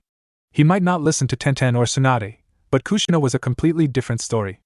2 words, and Kushina had him frozen in his tracks. Not expecting Naruto to stop running so abruptly, Tenten crashed into him, causing them to tumble over each other. Tsunade thought she'd break a few ribs from laughter when she saw the final result. With spinning eyes, Naruto lay on the ground with the empty bowl on top of his head, empty, because the remainder of his ramen had ended up in Tenten's brown hair. Tenten, who was equally dazed, lying on top of Naruto. Apparently they both had sturdy heads, having knocked each other out in the accident. A small trickle of blood ran from Naruto's nose, making the intertwined position in which the two lay look even more awkward than it already was. This would have been so much fun if they had been a few years older, Tsunade snickered. Kushina glared at her. What? Too soon? I don't even want to think my little baby will become like that, Kushina huffed. You can't keep them young forever, Kushina, Tsunade laughed. Look at Shizen-chan. I'm no child anymore, Tsunade-sama. Sober up please, Shizen sighed. Considering the way you are always acting, I'd say you are the kid here, she mumbled afterwards. I heard that. Are the children okay? Tucci looked concerned from the other side of the counter. They'll be fine, Tucci-san, we've got a medic here. Can you check up on the kids, Tsunade? Kushina asked wearily. And she bowed a bit closer. The last of the Senju clan. Could you check if Tenten-chan was violated or not? She added in whisper. What? Tsunade narrowed her eyes, glaring at the Uzumaki. I'll tell you the whole story later.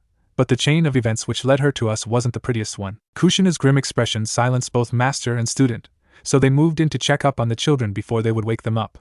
Well, after Tsunade cleansed her blood of alcohol, of course. Medical ninjutsu for the win. Tsunade reckoned. Much to Kushina's relief, Tsunade found nothing pointing to anyone ever having abused the little girl.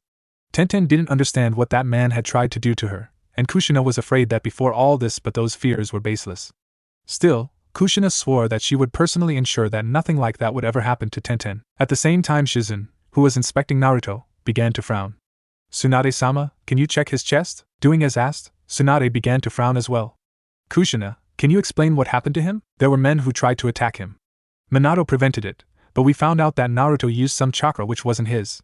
You know it's. Did he ever break any bones? Any strange illnesses? Kushina shook her head at every question Tsunade could think of. As far as she knew, Naruto was the epitome of good health, being both a jinchuriki and an Uzumaki. Why are you asking? Kushina asked worriedly. The way Tsunade kept scanning Naruto's chest didn't sit well with her. His chest, there seems to be a piece of bone which doesn't belong there. Tsunade searched for words to explain it. I don't understand. I cannot find any fracture, and none of his bones are missing either. And the shape. It is almost like he grew a new piece of bone on top of his ribs, Shizen explained when she saw the mother look in confusion. It is only a thin layer, but well, it shouldn't be there. Does Naruto need surgery? I am afraid he does, Kushina-sama, Shizen tried to comfort her. For a growing child, it cannot be healthy to have such a bone in that place. It would likely inhibit him from growing up like he needs to. Muscle tissue might end up deformed, etc. While the bone doesn't do any harm right now, the long-term consequences could be worse. Don't look so scared, Kushina. It'll be quick and the brat won't feel a thing. I do need to get him to a proper environment though. Tsunade shivered for a moment, reliving a bad memory. And this time you're getting him to the hospital yourself. I don't want to experience that ever again. I told you, I don't know where he learned those words. Half the village thought I wanted to abduct the brat. The other half thought that I was about to murder him. Nor what gave him the idea to scream and struggle like that, Kushina scowled. Though, I do suspect it was Minato telling Naruto that he would get an injection that time. My husband is too soft when it comes to our child, she added a bit frostily. Look who is talking. Minato-sama isn't half as protective of the boy as you are, Shizen sighed. Shall we take him before he wakes up? That would save us a repeat of that entire scene. Seriously, Tsunade-sama, you should have known that you would only made things worse when you started to knock out those umbu. I'll wake up Tenten-chan. Meanwhile, Uchiha Itachi was still waiting on the doorstep of the Namikaze mansion. Contrary to what Minato had told him, no one seemed to be at home. He knocked, but no one answered. He could not feel any chakra either. He considered it rude to force himself into the house. Besides, it would likely trigger one of the many seals he had seen, and he had no doubt that there were far more which he had not spotted yet. Going out on a search did not seem wise either, considering that his orders were to wait here. Acting hastily would probably result in making a very bad first impression with the family. He did not want to be responsible for giving the Yandame a bad idea of the Uchiha clan, so he just stood there, waiting. Why does Naruto have to do this sugary thingy? It is pronounced surgery, Tenten-chan. Tsunade found something which shouldn't be there, so she and Shizen are removing that. It's my fault, isn't it? Tenten asked, already watering up. Because I didn't pay attention and crashed into him, It is not your fault, Kushina assured the little girl. So stop crying, and just wait. Tsunade is the best medic in the world. Removing a wayward little piece of bone is no problem for her at all. As if on cue, Shizen peeked around the corner. Kushina-sama, coming. Okay Tenten-chan, just wait for a minute, I'll be right back. But Tenten grabbed Kushina's green dress as if her life depended on it. You going to leave me? Because I hurt Naruto, aren't you? Hey, calm down. Kushina kneeled so that she had her eyes on the same level as Tenten. I am not going to abandon you. And you are not responsible for what is happening to Naruto now. So calm down. Kushina bowed forward and hugged the distressed girl. Here, I'll leave my hairpin in your care. It is something very valuable to me, so you can count on it that I'm going to be back, okay? Kay, the little brunette sniffed, holding the hairpin in her little hand. You're scared, I understand. Do you know that I was an orphan too? Kushina kissed the girl on her forehead. I know this is scary, but you'll make it through just as I did. I'll try. I know you are a brave little girl, Kushina smiled. You'll make a fine kunoichi one day, just like me. I'll go get Naruto, and then we're all going back to home. It's not getting much warmer. Itachi saw the sun sink. He'd rather have been home right now. I suppose Okasama is nearly finished preparing dinner now. Sasuke must be going mad, with me being away from home the entire day, Itachi sighed. A whole day of waiting. This was not how I expected my first real mission as an umbu to go. Such a sensitive and sweet child, Shizen smiled wistfully. It saddens me that orphans have such a bad position in the village. Have you really adopted her, Kushina-sama? Not officially, Shizen, Kushina sighed. Minato thought, well, being related to him also has the unfortunate consequence of drawing a lot of unwanted attention from the other nations. We took Tenten-chan in, but for the meantime we decided not to officially adopt her. If she were named Namikaze Tenten, we probably do her more harm than good, and with things as they are now, we also take care of her. I've always wanted a daughter, even though, well, after Naruto's birth, I realized that giving birth isn't something my body can endure. That her heart went out to all the orphans of Konoha was a well-known fact, one which even Shizen knew. Tsunade once told her that Kushina felt guilty for what occurred that night when Naruto was born. That because of it, Kushina and Minato did their best to set an example for the entire village. Sadly, the clans of Konoha still held a lot of power, stopping any real changes from getting through the council. They only wished to protect and expand their own power, labeling those without blood relations to them as inferior. They assume that we are limited by our blood, that we possess inborn potential, one which we can never surpass, Shizen lamented. That way of thinking limits us, blinds us.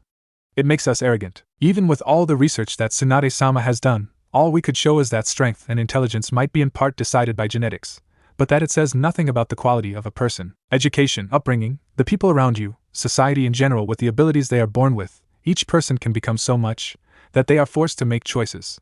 Still, without effort, blood is of no consequence, and people will still be weak. Tsunade, how is my son? Kushina did not waste a second after she stepped inside the room. She saw her son, still asleep, and by the looks of it Naruto would not even have a scar to remind himself that this had happened. A thin disc of bone lies on a platter, some blood still on it. Kushina looked at it, after Tsunade pointed her at the object. We removed this piece of bone from the kid's chest, Tsunade mumbled. Well, and, this piece of bone is no ordinary bone, Tsunade hesitated, as if she was unsure what to say. I have never seen anything like it. It is completely infused with chakra. I think Naruto, he grew that piece of bone. What? I don't know, I need more time to figure this out. But I think he somehow created that piece of bone, Tsunade sighed. It would make sense if this somehow was related to the Kyuubi. Tell me, did you ever have this problem, Kushina? I know. I never grew bones. I mean, I once broke my leg, and that healed in a day, but that's, well, the regenerative factor the QB granted me. This isn't a matter of regeneration, Shizen frowned. That bone wasn't supposed to be there. Is it the deal we made with the QB? But that night, he said that Naruto wouldn't be affected for the first 6 or so years. So why Kushina didn't know? The QB manifested far earlier than they had anticipated. She and Minato had sent word to Jiraiya, who would try to contact the man who had saved them that day, but if he could make it to Konoha before Naruto would turn 6, Tsunade narrowed her eyes, paying close attention to Kushina's expression. You're hiding something. I wonder you and Minato always act so damn shady about what happened that night. We cannot say. Kushina looked at the Senju, with a grave gaze the latter rarely saw from what she had believed to be the open-hearted Uzumaki. Kushina held secrets too. We are bound by our promises. Neither Minato nor I can talk about it. You know, Jiraiya has this peculiar theory that someone else interfered that night. Even Sensei seemed to agree with that thought. But if you two trust the one who interfered, well, who are we to doubt you, when we weren't even there? Tsunade said bitterly. Stop beating yourself up over that. You had your reasons for staying away from Konoha. I'm part Uzumaki, Kushina, and part Senju. If I had been there I could have been the one to that kid would never have had to suffer. Tsunade ruffled through the unconscious boy's hair. Instead, Naruto has to carry the QB with him for the rest of his life. I heard people talk, Kushina. The situation is far worse than when you were a brat, she spat. Those ungrateful dunces should fall to their knees and thank Naruto for what he does. He's the one who keeps the QB at bay. They eventually Konoha will understand, Kushina muttered, though even she had some trouble believing those words. But he's also Minato's son. And half the village seems to worship Minato, the new shinobi no kami. It won't be long before the clans will start to move, trying to marry their daughters to my little boy. Did you know the Hyuga gave us a proposal, when Naruto wasn't even a year old? You're overprotective, girl, Tsunade smirked. You know, Jiraiya once told me that he was looking forward to giving him the talk when he reaches that age. Over my dead body. Kushina glared at the snickering Senju. And mine too. No way am I letting that old toad turn the gaki into a pervert, Tsunade said, smiling lovingly at the boy whom she more or less considered to a grandchild. Though she didn't exactly like it that he called her a grandmother, as she was far too young and beautiful for that. Well, I'll take that piece of bone and try to analyze it, but don't get your hopes up. Now, shall we take the kid home? I'm betting the little starry-eyed girl will be worried sick by now. Bachan took me to the hospital? Naruto had barely woken up, and already he made noise for 2, 3, well, a class full of children. When are you going to stop calling me that, you brat? Tsunade snarled in mock anger. Love you too, Bachan, Naruto grinned. But why? Well, Tenten-chan knocked you out, so I decided to use the opportunity and give you a proper health check, Tsunade huffed. At least this way I knew for sure that you wouldn't run away, or start screaming that I would murder you in the middle of the village. You remember that? Naruto sheepishly scratched the back of his head. Of course I do, you little imp. I got a full platoon of Umbu after me because of that, damn it. Oops, sorry, though the smile in Naruto's twinkling blue eyes told Tsunade that he'd do it right again. But no matter how mischievous he was, no matter how he could get under her skin at times, she never could stay angry at him for long. Sorry, what sorry? What did you do this time, Naruto? Kushina muttered. She and Tenten entered the living room carrying tea and cakes. Well, Tenten carried the cakes, as Kushina didn't want a 5-year-old carrying boiling hot water.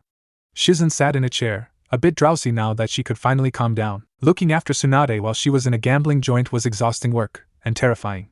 It wouldn't have been the first time that the Senju blew all their money away in one afternoon, and then spend the rest of the week gambling away money from others. Yugao sat on the sofa, calmly enjoying the banter between Naruto and Tsunade. It was hilarious how the world's most feared kunoichi could get fooled by a little 4-year-old. Better entertainment was nowhere to be seen. The last person just stood awkwardly in the corner of the living room, and it was painfully obvious how unsure he was about how and where he was supposed to be. This person was the young Umbu who was ordered by Minato to guard Naruto, just as Yugao served Kushina's guard. Well, Itachi would only be around during the day, unlike her. Do you also want some tea, Itachi-san?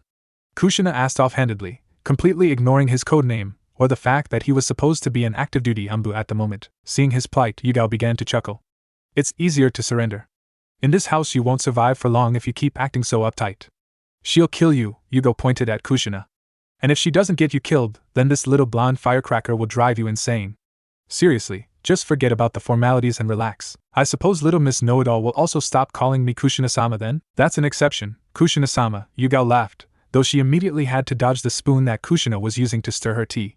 Being the sweet tooth she was, Kushina always added a load of sugar to her tea, to the point where even Naruto spat it out. Unless he would get ramen in return, of course. I'll try, Itachi muttered, unsure how on earth a household of a shinobi of Minato's stature could be in such chaos. It was something completely foreign to Itachi, despite having a little brother who seemed to behave like a chipmunk on coffee half of the time. When Kakashi first talked about a bodyguard mission, Itachi had thought that it would be boring. But after 30 minutes of Naruto, he began to think that this would become good training. Keeping up with a child as hyperactive as Naruto-san would be good endurance training. Perhaps I should buy some training weights, to make things even more challenging? Watching how Naruto stole Tsunade's cake and made a run for it, being chased by the famous slug princess herself, Itachi decided to wait before he'd buy those weights. This could become exhausting enough even without the extra weights. And what mission did you receive? Uchiha Fugaku was stern as usual. The head of the Uchiha clan, as well as the leader of the Konoha military police force, was never too open and caring when it came to his children. While Itachi had long since adapted to it, his little brother Sasuke seemed to have more trouble coping with their distant father. I am to guard the son of the Yondaime Hokage. Fugaku stared at his son, but both remained silent.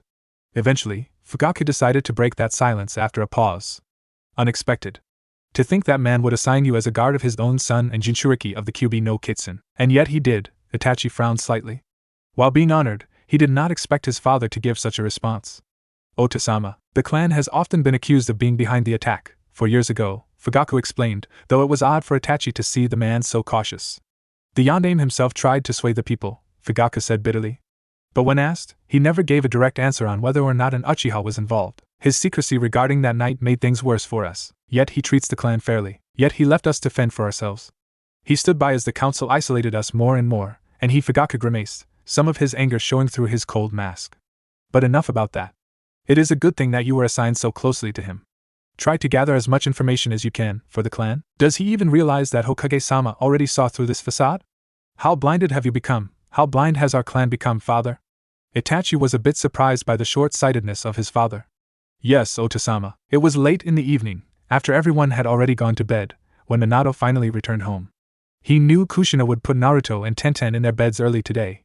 After all, the two of them were to go to the birthday party of the Yamanaka heiress tomorrow, and Minato knew that Kushina would need her rest as well. While she never complained to him, Minato could see that his wife always suffered from the aftereffects of the extraction.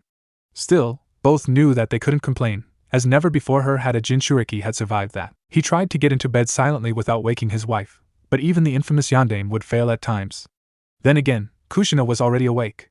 In fact, she was so preoccupied by her thoughts that she hadn't slept at all. Seeing how Minato was finally here, she practically dragged him in bed next to her, and with a hushed voice she told him of everything that had transpired that day. I got a message from Jiraiya-sensei, Minato admitted.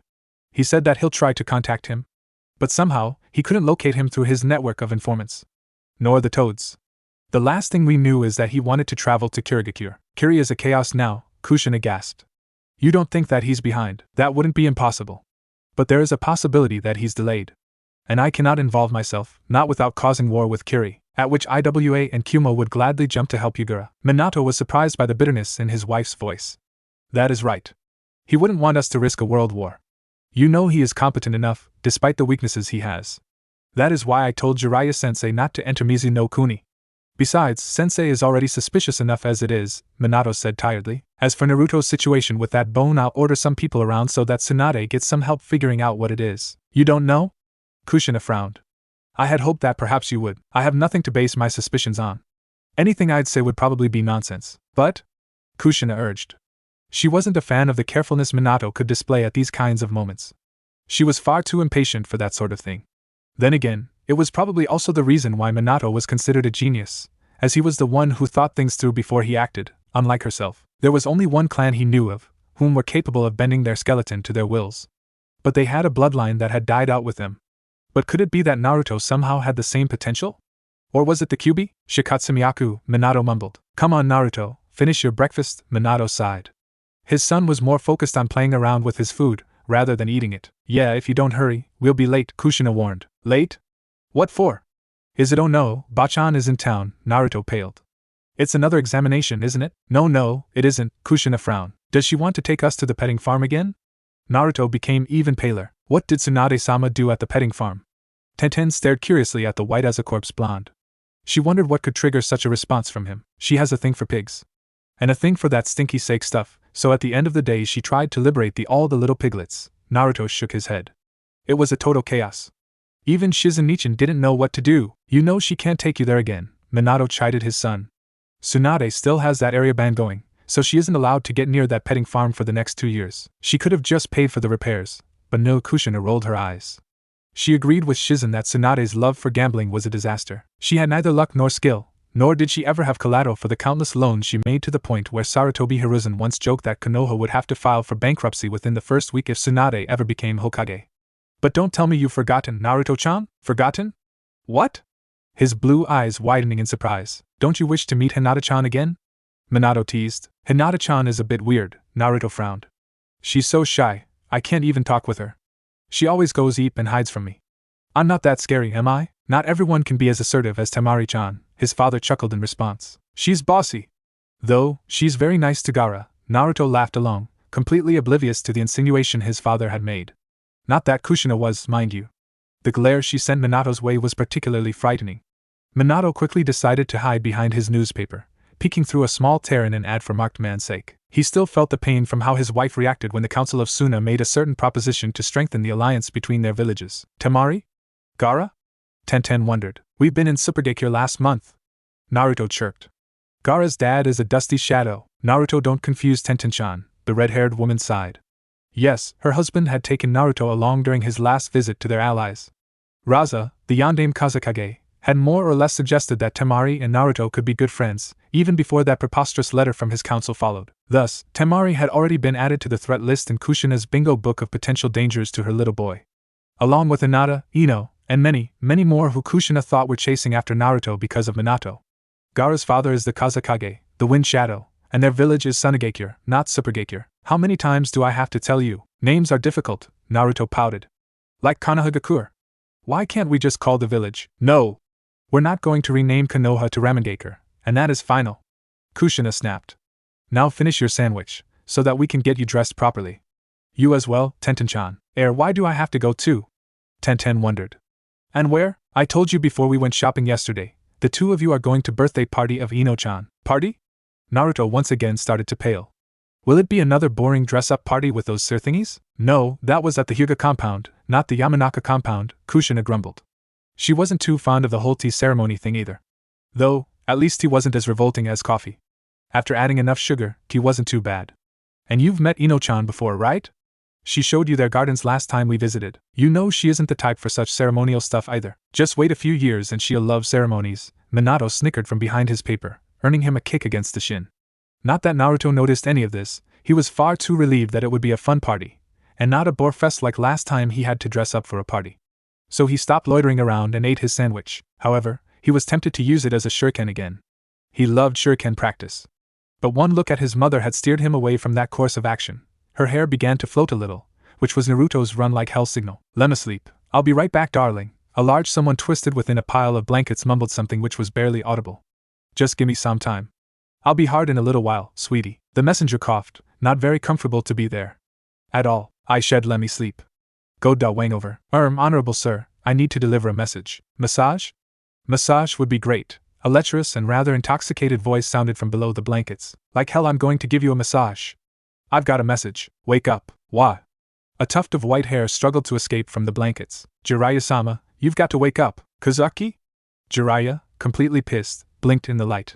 You're not the girl I paid for, Kuzik. I suppose I should ask Gamabunta-sama if he could deliver the message? The small red toad suggested. With blue markings around the eyes and on top of his head, and a pair of green goggles dangling around his neck, this was without a doubt Myobo-kuzen's fastest messenger toad, Kosuka. Bunta? Jiraiya groaned. No Bunta headache. Butta shouts. We received a message for you, Kosuka sighed. Their summoner could be so annoyingly irresponsible at times. Minato? Did something happen to Naruto again? The thought of that woke the man up.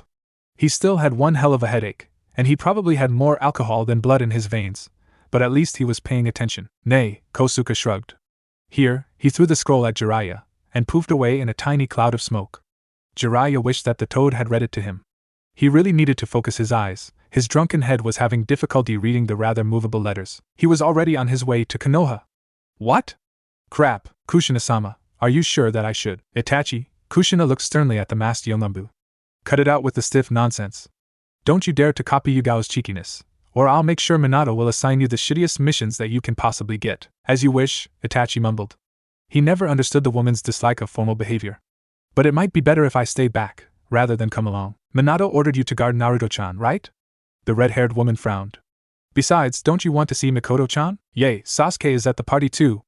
Naruto cheered, drawing the wrong conclusion. I'm afraid my parents and Sasuke were not invited to the celebration of the birthday of the Yamanaka heiress, Itachi sighed. Ugh, that discriminatory drivel again, Kushina grimaced. Dang, and here I was looking forward to seeing your mother again. Kachin, what is discriminatory? Naruto struggled to get the word out. Discriminatory?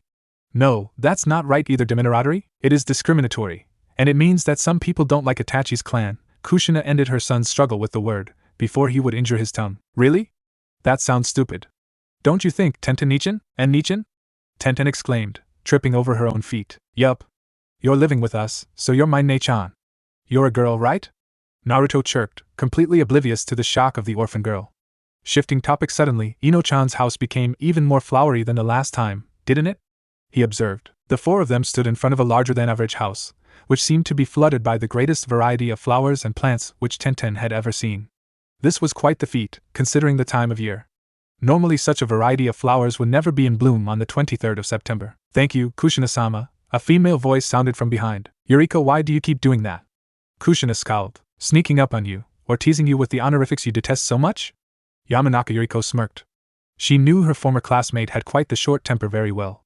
Though, she wouldn't call the woman a tomato anymore, she learned that lesson the hard way. Naruto, why don't you go in and wait? Who is this lovely young lady? The brown-haired Yamanaka wondered, deliberately ignoring what she heard about Uchiha Itachi.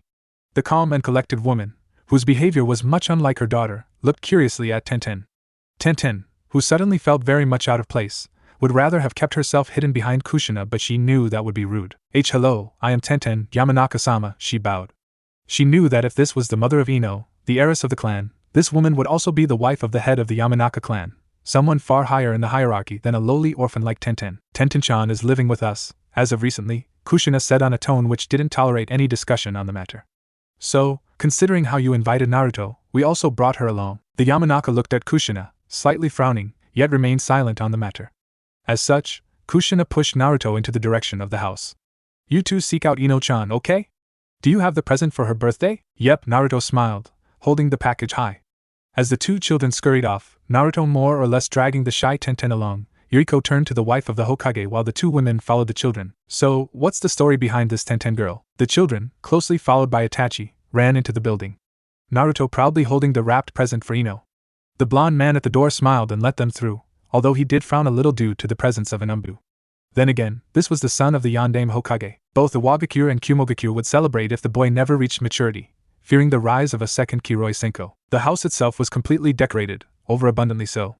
Then again, Ino was treated like a princess within her clan. The sheer luxury left Tenten stunned. The young orphan had never seen things like these, not even in the Namikaze household. Then again, Minato and Kushina preferred a more down-to-earth lifestyle. Both preferred a normal life, either being pretentious enough to view themselves as nobility. Clans, however, had a different view on things. Tenten had not had the opportunity to acquaint herself with the strange world of clans yet. Naruto, is it really okay that I am here? Tenten looked around. All the people here were dressed so richly, making her feel completely out of place. Sure, why not? Naruto frowned, not understanding why an orphan like Tenten felt insecure. This is a party, let's find Ino-chan and have fun. I want to show you the garden, the flowers really looked. That was as far as Naruto got. All Tenten saw was a blonde blur, one which rudely pushed her aside and rushed at Naruto. Next, Itachi landed, separating the child he was guarding from a little loud blonde girl. Dazed and confused, Naruto needed a few seconds before he realized what had happened. By that time, the girl was already shouting at Itachi. Instantly, half a dozen Yamanaka surrounded the lone Uchiha, kunai drawn, and ordered him to put the girl down. Still not understanding what all the fuss was about, Naruto jumped in to protect his protector. Step aside, Namikaze-san. We have to apprehend that Uchiha traitor, one of the blonde men growled. Itachi Niken isn't a tractor. Naruto shouted at the man, not knowing the meaning of the word yet well aware that the man intended to hurt Itachi. How do they know I am an Uchiha? Itachi had never realized it, but somewhere along the line he had activated his dojutsu. The Crimson Sharingan gave away his identity and his clan, in spite of the mask he was wearing. Inwardly, Itachi scolded himself for his lack of composure, but it was too late to undo it now. He had clearly seen the girl wielding something made of metal, and he was under strict orders to protect Naruto, even if it meant staining his clan's name in this case.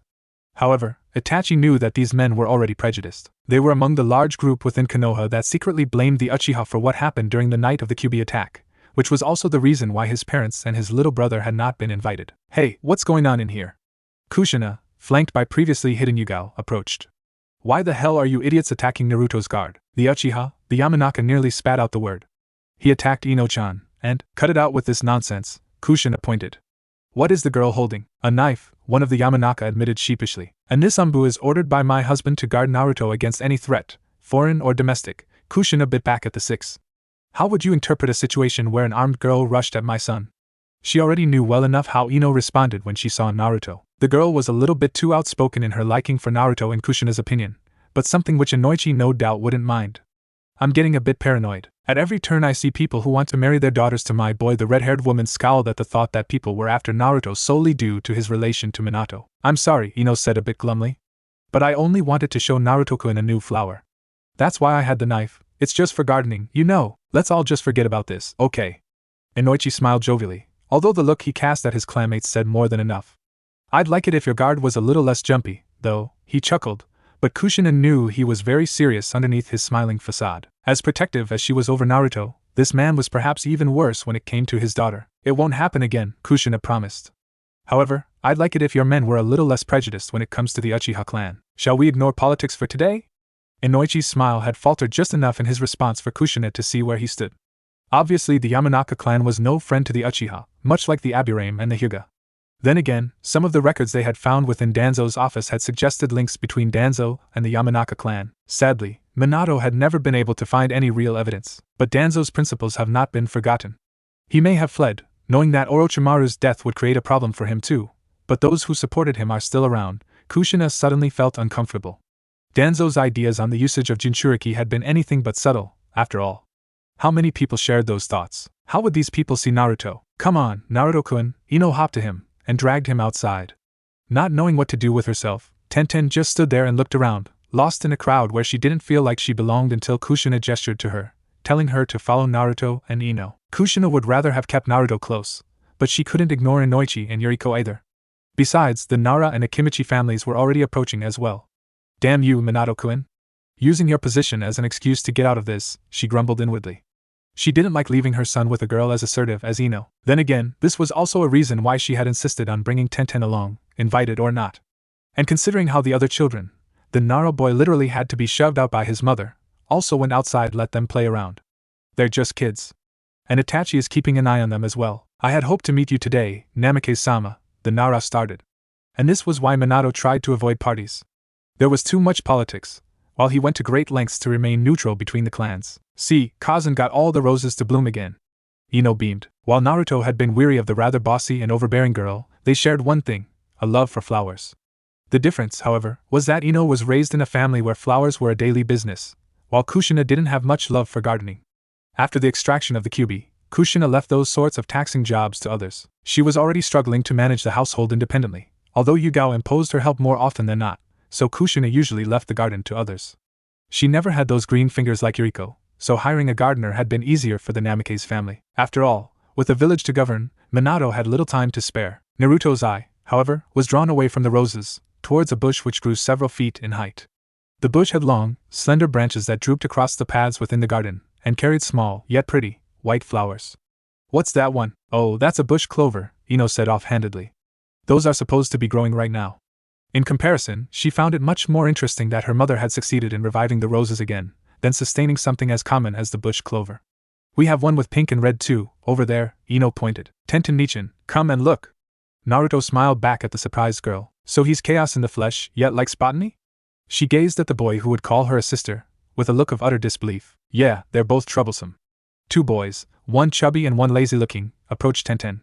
By the looks, they were around the same age as she was, although Tenten was a bit taller, so she suspected that she was the eldest. Nara Shikamaru, the black-haired lazy-looking boy, extended his hand. It was not with too much enthusiasm, but it seemed friendly enough. Tenten, then she accepted the gesture, and shook his hand. Akimichi, the chubby boy, started. Choji, he finished after taking a bite. Talking while eating a bag of chips was not as easy as it seemed. Or perhaps it was just because he didn't pause stuffing his mouth while he was talking? Tenten wished he had cleaned his hands before he greeted her. Now her hands were chips flavored too. No clan or family name? Shikamaru slightly frowned. No, Tenten laughed a bit awkwardly. Kushina-san and Naruto dragged me along. She blushed, embarrassed that she had nearly misspoke. Tenten scolded herself to keep her little fantasies private. Fathers, mothers, brothers, she had no right to say such things, she thought. Oh, so you're living at Naruto's place? Shikamaru sighed tiredly. It was not the sort of response that Tenten had been expecting. Why on earth would he find that particular fact problematic? What? Just don't mention that to Ino, okay? She'll go crazy if she learns she has got competition. Shikamaru scowled, and Choji looked rather frightened. Look, our dads drag us along every time. Our dads and Ino's dad are friends, so we're supposed to cooperate as well. Choji is a good guy, he's no trouble, but Ino… Thanks, Shikamaru, the rotund boy smiled at the compliment. Not many regarded him as a friend, which made Shikamaru's remark all the more special to him. But Ino, the Nara continued. She can be a pain when she's moody. Perhaps it's because her parents spoil her, or perhaps it is just an inborn form of troublesomeness. Perhaps it's because she is a girl. I don't know. He yawned, and sat down on the grass. Choji quickly followed, and Tenten decided to do that as well. It seemed better than following the turquoise-eyed Yamanaka, who only seemed to have eyes for all the flowers in the large garden, and for Naruto. The way the girl kept positioning herself next to Naruto was a little weird, although Naruto seemed completely oblivious to it, Tenten observed. Man, ever since Ino found out that Naruto loves flowers, she's gone completely nuts, Shikamaru sighed. Not sure how he can cope with it. It seems far too tiring to my liking. I don't think Naruto easily tires, Tenten deadpanned. If I learned one thing, it would be that no one is as hyperactive as he is. They'll join us when they grow tired of the flowers, Choji smiled. Seen anyone else, Shika? Nay, you know how this stuff goes. It's Ino's birthday, but considering how she's the heir, it always becomes a clan affair. Do all the clans visit? Tenten blinked. Us 3 clans, and the Aburame often visit, just like the Sarutobi clan and the Namake's family. The lazy boy looked up at the skies, and saw the clouds drifting high. I saw a few Hyugas stalking about as well. Perhaps Hinata will join us as well. Hinata? Yeah, she's the heir of the Hyuga clan, Shikamaru explained. Can't say I ever properly spoke to her though. She doesn't really seem to like talking. She's very friendly, just a bit shy, Choji clarified. And you gave up on talking to her too easily, Shika. I would have expected more kids in a birthday party like this, Tenten frowned. I always heard that these parties focus on kids, rather than the grown-ups. Heard? Shikamaru remarked. Considering how she had lacked a family name, he had already guessed that she was an orphan. The question of she was living in the household of the Yondaime Hokage intrigued him, so he asked, Now you're the one being troublesome. Choji laughed heartily.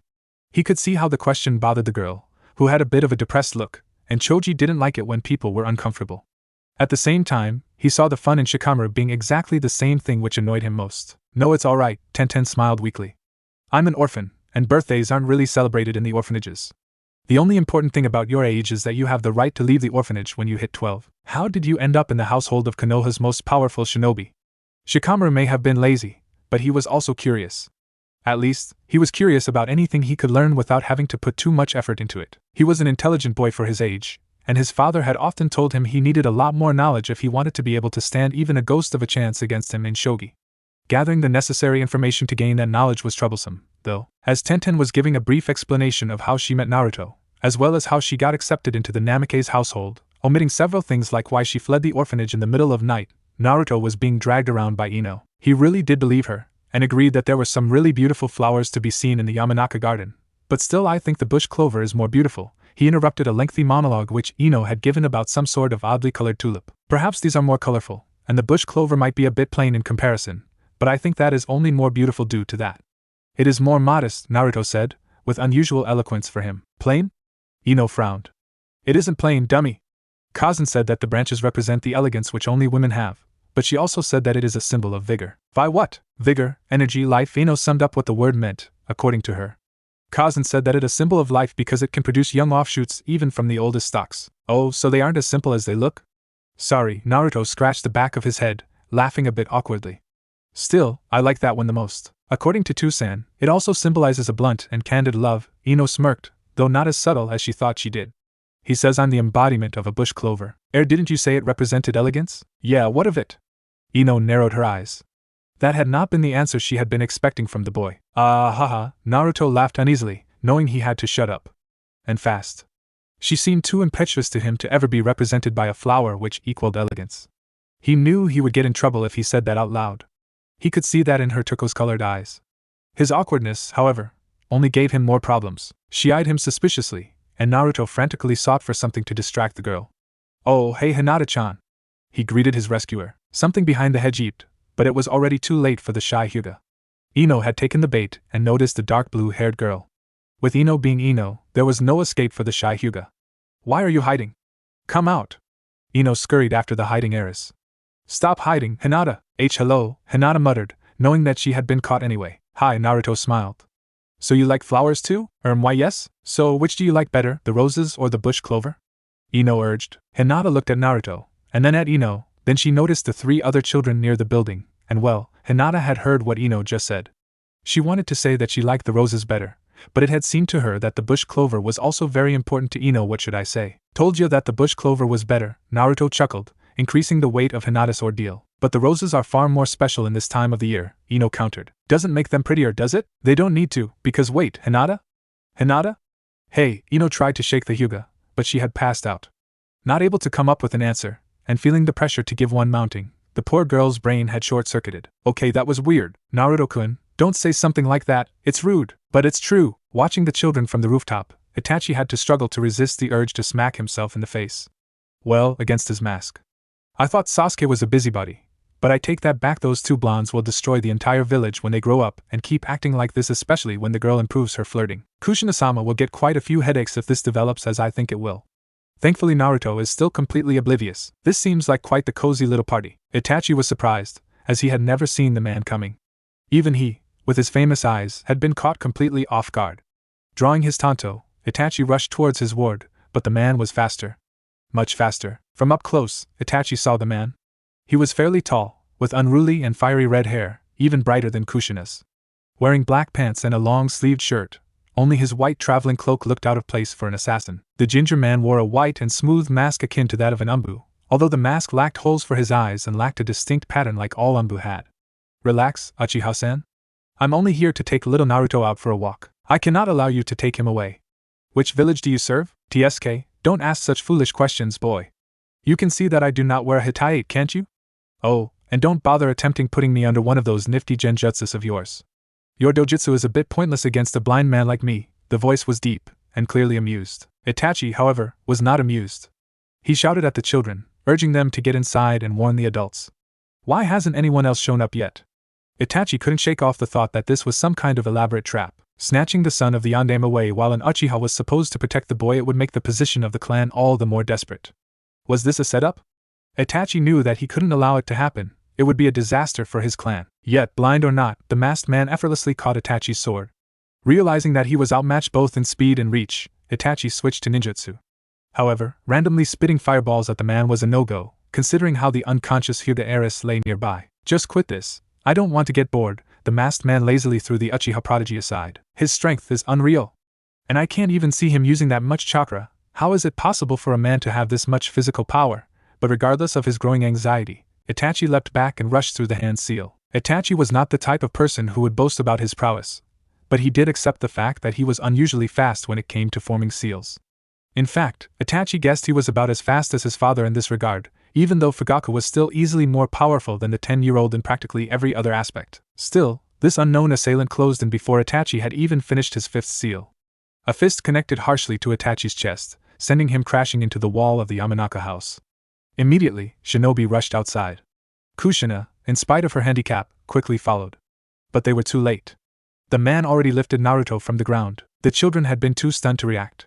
It had all happened so quickly. The man and Itachi had moved so fast. Kushina could do little more than helplessly watch the man disappear with a crying Naruto under his arm. Naruto! She stood there, frozen, panicked. Then, she grabbed the nearest Yamanaka by the collar, commanding him to warn her husband. Naruto was kidnapped. This was a declaration of war. But from whom? Had IWA finally gathered the courage to set foot outside their borders again? Or was it another brave attempt from Kumogakure to steal children? Oh, how she cursed her own weakness. Her helplessness. But she had to leave it up to Minato. Perhaps her husband had already noticed Naruto's distress. Perhaps one of Kakashi's men or women had noticed the kidnapper. But Kushina had to remain strong. Tenten was in panic, as were the other children. For some reason, the Hyuga heiress was unconscious on the ground, while the Yamanaka heiress stood near the girl, crying her eyes out. The parents and guards who had not rushed after the kidnapper quickly tended to the children. Kushina knew she had to be there for Tenten. The red-haired kidnapper, meanwhile, did not care. As far as he was concerned, they could send anyone they wanted after him. It wouldn't matter to his plan.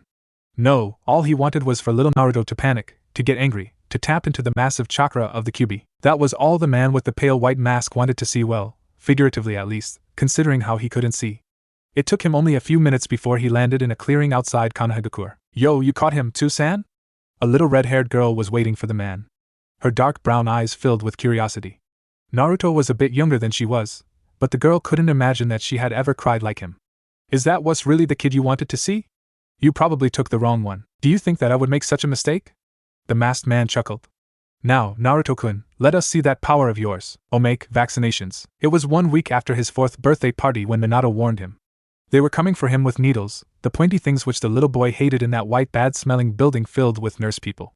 Naruto didn't like nurse people, but nurse people with pointy needles were the worst kind. A vaccination against possible diseases, Minato explained patiently. Naruto didn't see the point of sending diseases on vacation, but it was better than getting sick. But hell, he'd never been sick anyway, so why the needles? Needles hurt, and the nurse people seemed to enjoy hurting him. Obviously, Kushina and Minato knew about this, so they hired the one medic whom Naruto would obey, but did not associate with hospitals, Tsunade. Bachan! He jumped into her arms, cheering that she was visiting again. Brat, how many times do I have to tell you that it is rude to call me a granny? Tsunade gently bopped the boy on his head. Call me Bakkan, or Neishan, but not Bachan. But you're as old as Gamiji-san. You refer to Jiraiya as an uncle, yet me as a granny? Naruto gave her a big toothy grin when she sighed in exasperation. But you're the best Bachan in the whole world. Snickering from a distance, Shizen saw how her teacher melted at the boy's words, as usual. She really is unable to resist Naruto-kun's charms. When will she ever learn? Although Tsunade had assured her younger apprentice that she'd be able to handle Naruto on her own, Shizen had decided to remain vigilant. As unpredictable as Tsunade was, Naruto was starting to become even worse, as was soon demonstrated. Holding him by his tiny hand, with him taking 2 or 3 steps to her one, Tsunade and Naruto took a seemingly innocent stroll through the village. Even from the rooftops, Shizen could hear her nephew figure talk on and on about the craziest variety of things. Ramen was a recurring theme, naturally. Knowing him since he was born, Shizen was well aware that the boy's world revolved around 3 things: his mother, his father, and his ramen. The threat of depriving him from his ramen was one of the best ways to keep the hyperactive child in their control. Sadly, to execute such a threat, one had to possess a firmness which Tsunade and Minato did not possess at all. The big, innocent, sky-blue eyes always undermined their determination, and if the infamous puppy eyes didn't work, the whiskers on his chubby cheeks would. At times, Shizen swore that the boy knew exactly what to do to get Tsunade wrapped around his little finger. Today that couldn't happen. As said, they wanted him to go to the hospital. With his Bachan near, the boy had forgotten all about it, until the hospital sign appeared at the end of the street. The speed at which he then moved his tiny little legs impressed Shizen, and the timing was impeccable, as always. With Tsunade being caught by surprise, little Naruto would have gotten away among the masses on the street if not for Shizen's interference. Thank you, Shizen. I told you to keep an eye on Naruto-kun, Tsunade-sama. How could I know that I don't wanna go to Hopida. I don't wanna. The boy whined, but after a stern look from Shizen, Tsunade lifted the boy off his feet and carried him towards the hospital. Caught between 2 fires, Tsunade knew there was no way to keep both of her precious people satisfied, so she chose the most sensible option. Calm down, Naruto-chan. Henge. She's using Henge no Jutsu. Where did you learn about that? Shizen frowned. Although that wasn't what worried Tsunade. Minato and Kushina never let their boy go without some sort of visible or invisible guard, and the outcry made the Umbu squad that was surrounding them freeze. Kid, shut up, or they'll get the wrong idea of this. If you act properly, I'll treat you Tore. Kidnappers! He exclaimed. Men, yes, now the Umbu had popped up, with their previous confusion replaced by the determination to rescue their hero's son. But between the boy's action and the Umbu's rude attempt at stopping her, Tsunade's short fuse had been lit. With a pained groan, Shizen watched her teacher bash the closest Umbu away. The flying Umbu was a signal for the others to call in reinforcements. Naruto saw none of it. He had used the opportunity to slip away from Tsunade. Within minutes, he hopped on his favorite seat at his favorite eating establishment. 2 miso please, Ajizin. He chirped happily, completely oblivious to the chaos which he had just created. It wasn't long, as he had not even finished his first bowl, when a very annoyed woman came stamping towards him. Namikaze Naruto, do you have any idea of what you... Kachin. I ordered miso ramen for you too. Oh, while the mayhem continued in the background, mother and son were happily eating their ramen. Poor Shizen had made a rather huge error in her observations. It wasn't just Minato who was weak against Naruto, but Kushina she was perhaps even worse. Or was it the ramen that had swayed her so easily? Now, Naruto-kun, let us see that power of yours, the masked man chuckled. Let me go. I wanna see my Ka-chan. Naruto twisted and turned, but not matter how hard he wriggled, the masked man did not budge an inch. His tiny body was powerless compared to the man's strength. Come on, kid, don't be such a bore, the man grunted. Obviously, the red-haired man did not have much patience. Then again, if had possessed any of that, He would never have used such crude methods to snatch Naruto away from Konoha. Let me go! Let me go! The boy sensed the ominous aura surrounding the man. Something was terribly wrong. Where was his father? Where was his mommy? Shut up! The man slapped Naruto against his cheek. Show me the power of the Kyuubi. I want my Ka-chan, Naruto wailed. Ka-chan. Tu-chan. Tenten Nichan. Yugao Nichan. Geez, this kid really is a superwuss, isn't he? The little girl frowned. Just like her Tusan, she possessed red hair, a distinct color which was not often seen these days, although hers was more pinkish than the truly red hair of her father. Like you were any better, when I took you from your home, the man chuckled behind his solid white mask.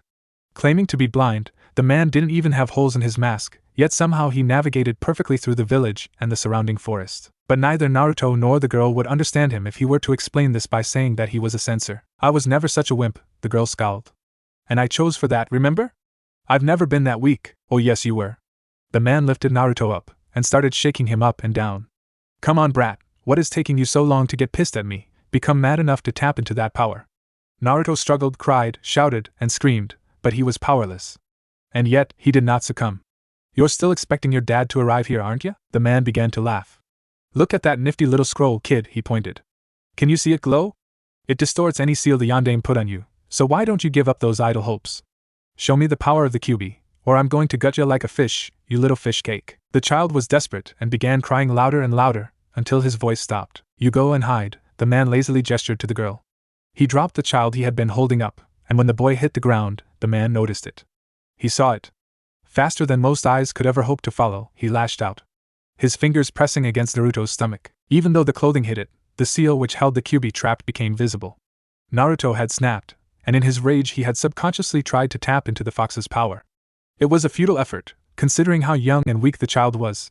He could not even control the tiniest splinter of Monster's massive chakra. But the boy opening the door for even a millimeter was all the man needed for the sake of his mission. They took Naruto-chan. Where is Tenten-chan? Minato looked at his wife. He had arrived as quickly as possible, but still who on earth could have snatched Naruto away in clear daylight? Why was the marker on Naruto not working? With that marker, Minato could use his Hiraishin no Jutsu to instantly travel to where Naruto was, but something was blocking the signal. I left her in Yugao's care. Inoichi vowed that he'll take Itachi to the hospital. Itachi? What happened? He tried to save Naruto-chan. Itachi tried to stop him, but got hit rather hard. Kushina scowled. From the looks of it, he broke a few ribs. It happened so fast it was a jonin at least, and a very skilled one at that. I don't know who he was, or from which village he came, but why are you here? Why didn't you go to? You have that connection to Naruto-chan. The marker doesn't work, and my umbu are in complete disarray. You are our best chance at finding Naruto, Minato urged. For a moment, Kushina just looked at her husband, stunned. West, she muttered. Hold it. I am not letting you go out there on your own. Kushina-chan, you know you can't. I can't fight, I know that, Kushina snapped, her hair flailing wildly. But I sure as hell can locate our son better than you. So stop arguing, you carry me. Just like old times, Minato, despite everything, despite his worries, smiled weakly. He recalled the night he had carried a girl back to Konoha, a girl who later came to be the love of his life. Yo, you! The growl made the entire environment tremble. You dare to show your face here? Come closer so that I can kill you. TSK, that's no way to speak to your friend now, is it? The masked man had appeared in Naruto's inner world. Friend? The giant fox howled at the puny man in front of him. You dare call yourself my friend? You promised me freedom. Well, if it hadn't been for me, you probably would have spent all this time in some kind of damp sewer. I bet this environment is more pleasant to you. Less cramped, he waved around with his arms. While there were still massive prison bars between him and the creature, the inside of the prison was everything but a damp sewer. It mostly resembled a huge plain trapped between mountains. The fox was definitely gigantic when measured by human standards, but the trees of the forest on the left end of the valley were equally massive in size. With a calm river splitting the plain, the place seemed rather tranquil. While the mountains made sure the Kyuubi could not escape, only the huge bars that separated the fox from all those who entered Naruto's mindscape still gave the area a prison feel. I do admit it is different from being chained and nailed to a cross, the Kyuubi grunted. But this was not what we agreed. You promised that I could move in the outside world as well. I had expected you to be a little smarter, the man sighed. Seriously, how was I supposed to free a part of you while the kid was incapable of sustaining even the smallest amounts of your chakra? I told you that night that you'd have to be patient. Baka, the nine-tailed fox grit its teeth, but otherwise refrained from reacting to the taunt. Until it realized what the man just said. Are you saying the kid can now sustain it? What kind of trick did you pull on the child? The man demanded. I could see it. The brat somehow displaced small amounts of your chakra to his bones. I know that you are impatient, but if you have done anything to harm the boy, I am going to make you pay. I will not keep my end of the agreement if you have already broken it. Why are you so damn protective when it concerns the brat? The fox scoffed. You want him to be safe, and you want him to become capable of defending himself. Which of the two do you want? Both, and you damn well know it. But if that is your answer, you leave me no choice but to. Human! What do you think I did, short-sighted fool? The ground shook as a massive paw landed on it. The masked man, however, was not in the least worried. The bijou would not be capable of harming him, not with these bars between them. And even if they weren't there, the man figured that the most powerful of the bijou would still bow to his will. After all, it wasn't like his interest in the creature was merely a random occurrence. I gave him the chance to improve himself, the fox growled. The abilities which the old man passed on to his youngest kid did not just go to the clan which boasted to be his direct descendants. You know that the Senju and Uzumaki were related. So? The man was scarcely interested. To him, the deal would be off the moment the QB hurt the boy. What I saw was no Mokotan fox. Fool! Who do you think the old man was? The Rikudo Sennin was the one who taught you puny and ungrateful little rats how to manipulate chakra. He was the origin of all your hairless monkey's precious abilities. All your precious bloodlines are either derived from his blood or created by him. As far as I remember, the ability to manipulate one's skeleton was an ability that belonged to the Kagaya clan. Ugh, those wretched little pests have the same ability, yes. But what do you think about me? If I so wish, I could create new bones from my mere chakra. Sure, it would be easier using the existing bones, but I don't exactly need to. You can create bones from chakra alone? Well, it isn't as simple as that. Sure, any bijou can create a body from scratch, but that's a long and tedious process. To create bones quickly, all I need is some flesh or bone as base material, and I can expand it into any form I wish. Ha! How did you think I escaped the fools who attempted to seal me within them? I deconstructed their bodies, used their tissue as little more than a catalyst for my inevitable return. I could not be trapped. Until the first of your accursed Uzumaki concealed me, that is, the creature growled at the red-haired man. So did you give Naruto the Shikatsumiyaku Kekkei Genkai or not?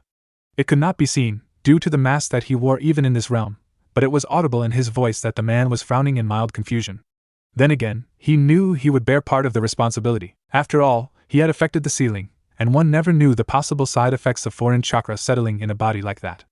But he didn't have now that he thought about it, he did know a thing or two which his chakra might have caused. TSK, humans and their petty attachments to names. If that name makes you happy, then so be it. Like I said, that bloodline has likely been passed on to the kid, just like any other of the old man's bloodlines, even if the necessary genes were dormant until I changed a thing or two. I don't care about the details. You and that blonde bastard want the kid to be strong, so I made him strong. He's still developing his chakra coils properly, so altering a few things here or there is as easy as gobbling up a herd of cows. But with control over his skeleton, he should have a strong enough defense to resist a hit or two, even from someone like you. So that is why you acted without even asking, the man nodded. I see, yes, it was the best path. Changing the boy physically at later stages would likely raise more problems.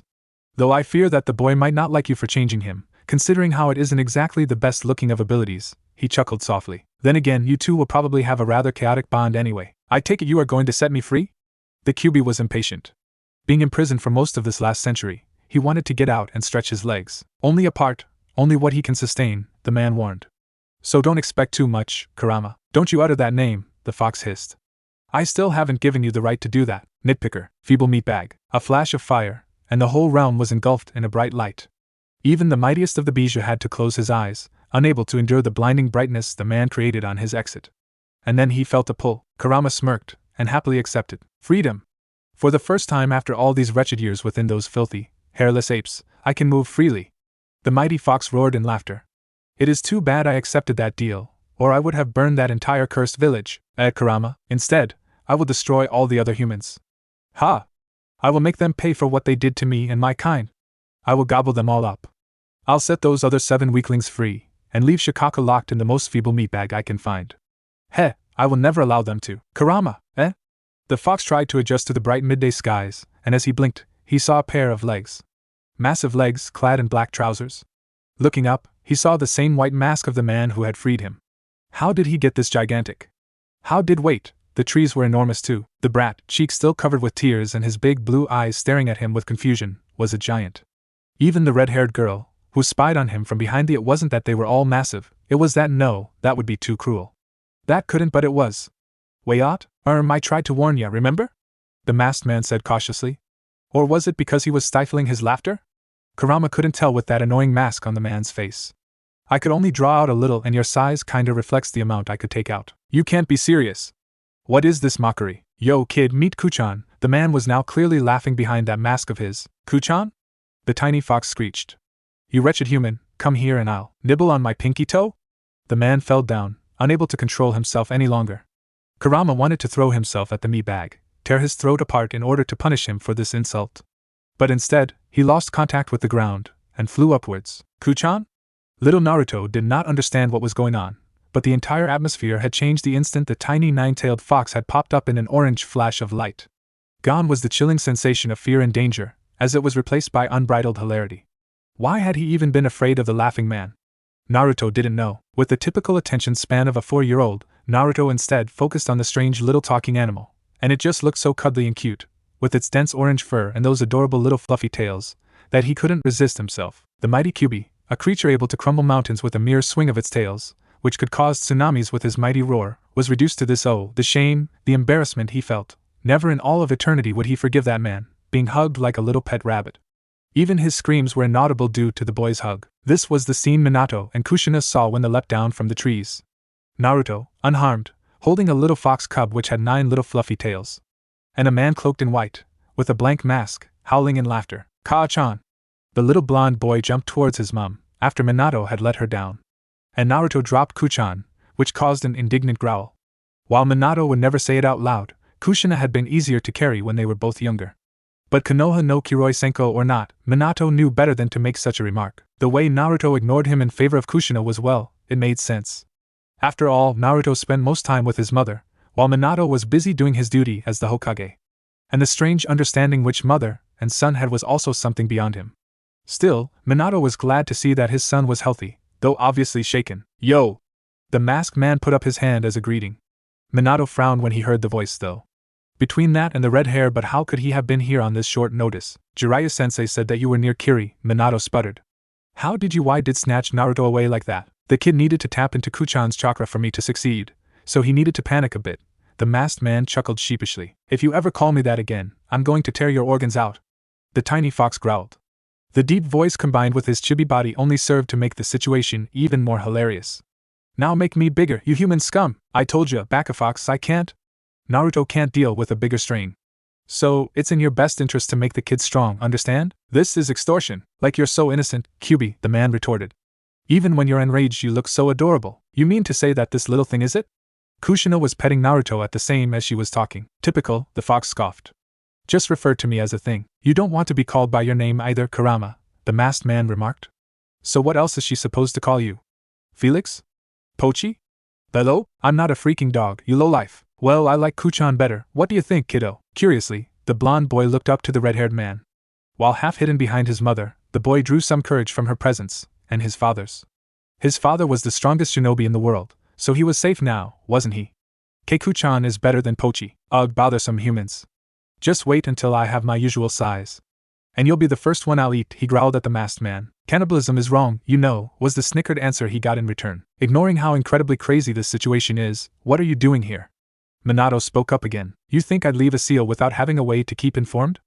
We struck a deal with Kuchan, and I intended to keep it. You two just hold on to your end of the deal, and make sure the kid grows strong. From what I gather, Kuchan did quite. Stop calling me that, you insolent meatbag. Kuchan did quite a good job when it comes to getting the boy stronger, the masked man continued, ignoring the enraged little fox. Naruto-chan will need some good training at controlling that power. Kaa-chan, why is the mean masked man acting so nice all of a sudden? The blue-eyed boy looked up to his mom for answers. He was really lost now. What the hell was going on? Ayuya-chan, you still too stubborn to stay here? The man ignored the confused child in favor of the little redhead behind them. Like hell I'm getting left behind, the girl protested. I'm going. You promised me. I did, so calm down. Well then, it was a pleasure as always, he bowed to the family. Till next time, Yandame-sama, Kushina-sama, you of all people should know better than to continue with these formalities, Kushina scowled. But don't stay away for too long this time. We family is meant to stay together. And if I may ask, is she, I mean, you in these years, did you? Nope, she's not mine, not by blood at least. Although in every other aspect of the word I do consider her my daughter. And she's no full-blood Uzumaki either. I suspect a quarter, the man shrugged. But that doesn't matter to me. Whether as Amato or Musum, I promised to take care of her, right? Right, the girl nodded. Minato had to laugh when he saw the fierce look on the girl's face. She definitely looked a lot like Kushina, even though her hair was a few shades lighter. Are you sure you don't want to stay for dinner? Kushina tried. I can always make some ramen. Nay, after the ruckus I created it would probably be best if did you say ramen? Is every Uzumaki the same? Minato groaned. I'll notify Kakashi that the situation is solved. Fugaku won't be happy hearing that his son was. Oh right, the kid whom I gave that little punching present, the man chuckled. He'll be fine in a few days. Not like how he was before, but he'll do just fine. I'll check up on him in return for the ramen. You know I really should make a law on not randomly putting seals on people. You'd be the first one arrested, with the markers of your Haration everywhere. You hungry, Yaya-chan? Ramen! Both kids chorused. And perhaps I should catch a mouse as well. It would make a fine meal for Kuchan. The QB wasn't sure whether he should be thankful that he could finally set foot in the outside world, or if he should regret this. Though a separate body, the giant fox within Naruto was still in control over the little body. The dissimilarity in size was a bit nauseating, but being made fun of was far and far worse. He'd really want to throw a tantrum, but knowing that it would only embarrass him even further, he controlled himself. Until the remark on the mouse reached his tiny ears. Still in disbelief, Minato and Kushina shared a glance of confusion, not comprehending how the bijou got out, or why it was so tiny, and worst of all, why the man was taunting the fox like this. The kids didn't worry about it though. They laughed, and tried to get to the tiny fox, before said fox would succeed in biting the masked man's ankles. How do you even eat? Yeah, while keeping that mask on, it's freaky, Tenten agreed with her blonde friend and sort of brother. Seriously, this had been an extremely weird day. First that party where she had felt completely out of place, and then the same man who was dining with them had literally crashed the party. Why on earth was the man even here? She could see Naruto was equally confused. But where she remained a bit suspicious of everyone, especially after her run-in with Kurosawa, Naruto seemed to trust everyone if his parents gave the thumbs up. That said, why would the Hokage himself talk so familiarly with the man who had just kidnapped his son? Are you family? We've got red hair, don't we? There was Tenten's problem number 2. An overly direct, and utterly tactless, red-haired girl of about her age. Though, the girl seemed a bit short in comparison to her behavior, so Tenten suspected she could be a year older than she was. Point is, this behatted little girl showed absolutely no respect to anyone here. Yuya-chan, behave yourself, even the masked man noted it. This is the household of the Yondaime Hokage, remember? Yeah, like I'd listen to the idiot who kidnapped the man's son, the girl retorted. If anyone doesn't know respect it would be you, Too-san. Behave, or no ramen, the man shrugged. For you, at least. I'd just make you watch me eat ramen again. Yeah, Too-san. One ya would suffice, Yuya-chan. For some reasons beyond Tenten's understanding, both Minato and Kushina were very amused by the exchange. That said, it was fairly commonly known that the Uzumaki clan had been rather chaotic would be a good word to describe them. While geniuses at Fuinjutsu, the clan had never been as warlike as all the others. Instead, the Uzumaki had isolated themselves on their own island, fortifying their positions with an insurmountable defense of barriers and seals, living in peace and prosperity.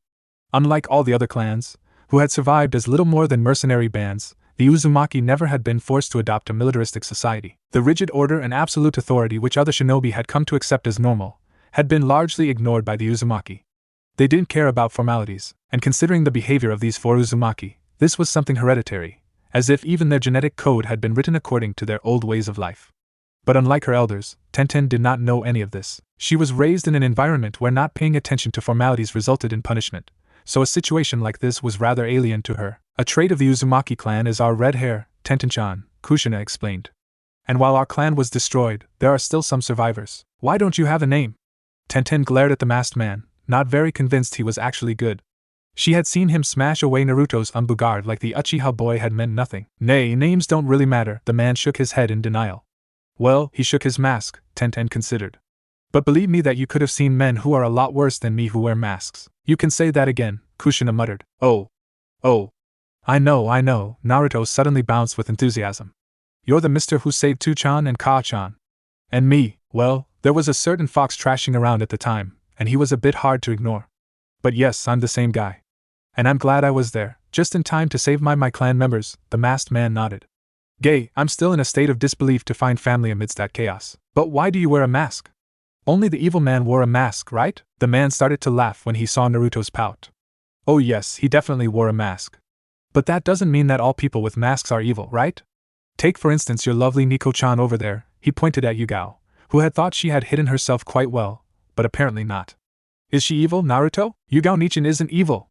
Naruto exclaimed in the typical childish how dare you suggest such a thing tone. The masked man tapped at his mask, focusing the boy's attention on the object again. I'm wearing this thing because I lost my eyes, kiddo, eh? Be but you. It doesn't mean he is blind, Naruto-chan, Minato ruffled with a hand through Naruto's spiky hair. He is an exceptional sensor, so he can see even without eyes. Really? Naruto was definitely awed. But the man, in spite of the boy's disbelief, nodded. Wow, that's so cool. Naruto didn't know what sensor meant, but seeing without eyes sounded cool enough. In his ramen-obsessed mind, it reminded him of shio or shoyu, flavor types of ramen, so it couldn't be bad. I'd rather still have my eyes, the man remarked dryly. So, I'd suggest you kids listen well to your parents, and train hard. If you don't, you'd end up like me. And no pair of goggles in the world is going to help you if you lost your eyes. You're just staying for the night to annoy me, aren't you? The little fox was lazing around in the garden, while the masked man sat down near him.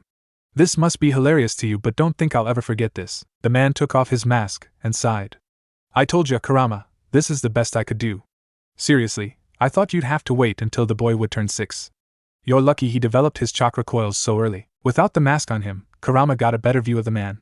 You haven't improved since I last saw you, I guess, the man mumbled, agreeing with the understatement. His face was littered with black scars, and his eyes or where his eyes should have been. There were only empty sockets, not eyes. I wasted quite a bit of power. The sandby certainly didn't make things easier for me. Aisabu certainly doesn't like being hunted, Kurama chuckled. I take it he has already driven his jinchuriki nuts? Only the flesh of Yagura is left, but his mind is broken, the scarred man said sadly. In spite of his noble intentions, I think Aisabu managed to overwhelm him. Aisabu gave Yagura the illusion that they were cooperating, and then took him down when he saw his chance. The annoying part is that I can't seal him away while he is still hiding in his jinchuriki. But the things he's doing in Kiri, like I said, he doesn't like being hunted. He uses Yagura to target every bloodline within Mizu no Kuni. No, Kurama sighed. He is removing every potential threat to himself. In spite of his size, Aisabu has always been insecure. Why do you think he's hiding in that shell of his? And like all of us, he prefers to be left alone. If you asked me, those humans asked for it, they keep pushing us, but never consider how we feel. The man nodded, and remained silent for a while, just enjoying the quiet evening. The kids were asleep, Kushina was resting on the couch, and Minato and Yugao were doing the dishes. For a moment, the man felt at peace. As things were now, he was almost tempted to stay longer, rather than to go back to Kirigakure, but he couldn't let the people of Mizu suffer under the tyranny of Yagura. He had to go back, gather reinforcements, and try again when he was fully recovered. But for now, he just wanted to forget about all those tiresome things. Train the boy well, Kurama, he eventually broke the silence. You know as well as I do that it was not the real Madara that night, the QB huffed in response, but couldn't really deny it either. Sure, if the man had really been crippled after the battle against Hashirama, the Shodaime Hokage, then the level of power could have been right. But the eyes, they hadn't been the right eyes. You're still thinking it was him who targeted Yuzushio? Yeah. Just think about it, he's known for manipulating Bijou, so who would he target first? The seal masters of Yuzushio-gakure would have been the greatest threat to his schemes. You can bet that I'm sure it was him. Soon, it will be 5 years ago since that night. Tell me, QB, do you think that Master Uchiha randomly targeted you? Humans don't last that long, Kurama hesitated. He's dead. Yeah, but what legacy did he leave behind? Don't you think it is wise to tell them about it? The Yondaime and Kushina? I'll tell them when it is the right time. They already have enough suspicions. Hell, even the old man and the perverted sage keep bugging me whenever I'm near. No, I'll wait. I'll tell them when all the pieces are in place, or when the situation becomes too threatening, the man mused. To tell you the truth, I'm not sure I can entirely trust this village. There are plenty of vile humans here. Yes, Kurama agreed. I can weed them out. It would be my pleasure. You'd love to kill a few people, I know, the man laughed gently. But don't let yourself be controlled by your grudges and hatred, it is wrong. Besides, it would affect the child too. No, I'll deal with that issue in due time. I've always been curious as to why Konoha never came to the aid of Yuzushio. Just say the word, and I'll gobble them all up. You've certainly become a lot more cheerful after the hump of raw meat Kushina gave you, the man's scarred face contorted in a grin. With his empty eye sockets and multitude of scars, it was one of the scariest human expressions Kurama had ever seen. After all those years, you don't know how great it felt to actually eat something real again, the fox muttered contently. You did what to her? A light blonde woman screeched. Hizen-sama, you can't be, this isn't true. Not our daughter, the red-haired man on her side groaned. His dark eyes squeezed shut in a futile attempt to hold back his tears. Although in this hospital room, none would have blamed him for breaking down, Hizen looked at the married couple. His short, smooth hair was graying all on the outside, with just the hair on the top of his head still having its original bright brown color. He wore a black takigakure hitite around his forehead, and his hair hanging over the left and right sides of it. He also had small black-colored eyes and a small brown goatee. Hizen was no ordinary shinobi, however. He was the head of the village hidden by a waterfall, Takigakure. You know why it had to happen. It pained Hizen, but this had been the best option. He honestly could not say whether it was fortunate or unfortunate that his own son Shibuki had proven to be incompatible. His honor demanded of Hizen to first sacrifice his own, before sacrificing the children of others, but it had turned out to be unavoidable. But 3 years ago, the balding father sputtered. This wasn't supposed to happen. Like all children born to loyal families of Takigakure, your daughter was tested to see if she would be compatible, Hizen sighed. I am sorry, but with her predecessor failing to contain the monster, we had no other option. We had to act quickly. Aoi, you left your brother to watch over her while you two went to Hainokuni. He was her legal representative at the moment. And he agreed, the mother, the aforementioned Aoi, wailed. That stupid drunk agreed, our daughter. My baby, she survived, Hizen frowned. She may have been in a coma for the past few days, but it takes time for someone to adjust to such a. You want to tell us that this thing, Aoi pointed furiously at the sleeping girl, was my daughter? Indeed, the daughter of the Harada family had undergone some changes. Her light blonde hair had changed to mint green, and it could be seen when her eyes fluttered as she slept in the hospital bed that her blue eyes seemed to have changed to a bright orange color. But Hizen knew this was not the change that bothered the parents most. This is still Harada Fu, even though she received the heavy duty of becoming Takigakure's jinchuriki, he grunted. That thing is not our daughter, Aoi repeated harshly. Our daughter died the moment you put that demon in her. You can see how that thing took over her body. Her soul has passed on, and that demon only controls her body. That is not a Harada. That is not my little Fu. Surely, you don't intend to cast her out. The moment you made her a jinchuriki, that child ceased to be a Harada, the balding man agreed with his wife. We will mourn our loss, Hizen-sama. But I am afraid this sacrifice it is too much. Too cruel. I ask you to reconsider, Hizen urged. When she wakes up, you will see that Fu is still. We will see nothing, Aoi cut him off. We shall return to Ta-no-Kuni, and continue building up the trade line for the sake of Takigakure. I will not remain in a village that murdered our daughter. The pair stomped away before the shocked Hizen could say another thing. Yes, he had expected that the parents of this little girl would be distraught by the chain of events. But the jinchuriki had suddenly lost control. The bijou, the nanabai, had nearly broken free. The young man who was the previous jinchuriki had always seemed troubled. He had been sickly, as if the chakra was poisoning his body. But the sudden deterioration of the seal had caught Hizen completely by surprise. In a matter of hours after the young man had collapsed, the council of Takigakure had made its decision. A replacement had to be found, immediately, and the bijou had to be transferred before the unconscious man died and they lost control over the nanabai. While everyone hated and neglected the jinchuriki, and a large part of the population would even rather see a jinchuriki dead than alive, the council was also well aware of the value a jinchuriki could have. As a weapon of last resort, a jinchuriki could be a powerful weapon, capable of wiping out entire armies if spurred to lose control at the right moment. And in the unlikely chance that a jinchuriki gained some measure of control over the demon's chakra, it would create an extremely powerful shinobi as well. Short-sighted fools, Hizen scowled. Whatever was sealed within the girl, she is still the same person. I cannot let her retain her family name, if her parents are against it, but she will remain Fu. Fu of Takigakure. She'll be one of my finest soldiers if she grows up and is able to endure the monster's chakra. A cold and logical part of his mind told Hizen that the decision of Aoi and her husband wasn't even that bad. With no one else in his way, Hizen could ensure that Fu would feel absolute loyalty towards him. Well, I can't take her in either. I can't put her too close to Shibuki. He is only 12, and would not understand. But I will be the one who provides her with money, and make sure she remains well-fed and clothed. Yes, that should be enough. Though, I think it works better if she first knows some despair. She'd see me as her savior once I approach her. This morning had been weird. Extremely weird. Since the moment Fu had woken up, people had treated her oddly. The nurses had barely said a word, glaring at her, just like her mother had done when she had fallen into the mud that one day, as if she was filthy and smelly. No, today was worse than how Aoi had looked that day. When the doctor had come to her, he had talked to her with an expression which she couldn't describe as anything but outright disgust. But why? What did she do? Why was she even in the hospital in the first place? Fu didn't know. It saddened her. The last thing she remembered was that an important-looking, mostly gray-haired man had talked to her. It was about a duty only she could do. Fu wasn't sure if the man had told the truth, though. The way people looked at her now, was this because of her so-called honorable duty? She definitely remembered the gray-haired man saying that it was honorable. She had left the gigantic-seeming hospital building. Now the 5-year-old girl hurried through the village, frightened and unsure. Truthfully, Takigakure was not particularly big, and neither were the buildings, which made the hospital seem all the more terrifying to her. The only thing that was truly huge was the giant tree in the center of the village. In addition, considering how the village wasn't that big, people tended to know each other reasonably well, and Fu had never had any issues. Her parents were well-respected traders, not particularly influential as they were not shinobi, but they were not part of the common rabble either. Her father had owned nothing, not even a name, and had no remarkable past. But her mother was related to one of the founders of Taki, one who was killed by a thief who stole one of Taki's greatest secrets. So they had carried some respect, the respect befitting the Harada name, and yet, for some reason, all the people that Fu now encountered looked at her like she was filthy. What was wrong? What had she done? Had she failed in the unspecified duty that was given to her? She ran past the shop, and a glance from the corner of her eyes made her stop. What is that me? She exclaimed, looking into the mirror. Orange eyes were staring at her, and her hair it was mint green. The little girl barely recognized herself. She still had the same shape, and the darkish tone of her skin was also still the same. But her eyes and hair, only the fact that her mirror image made the exact same moves as she did had convinced the girl that her reflection was truly her.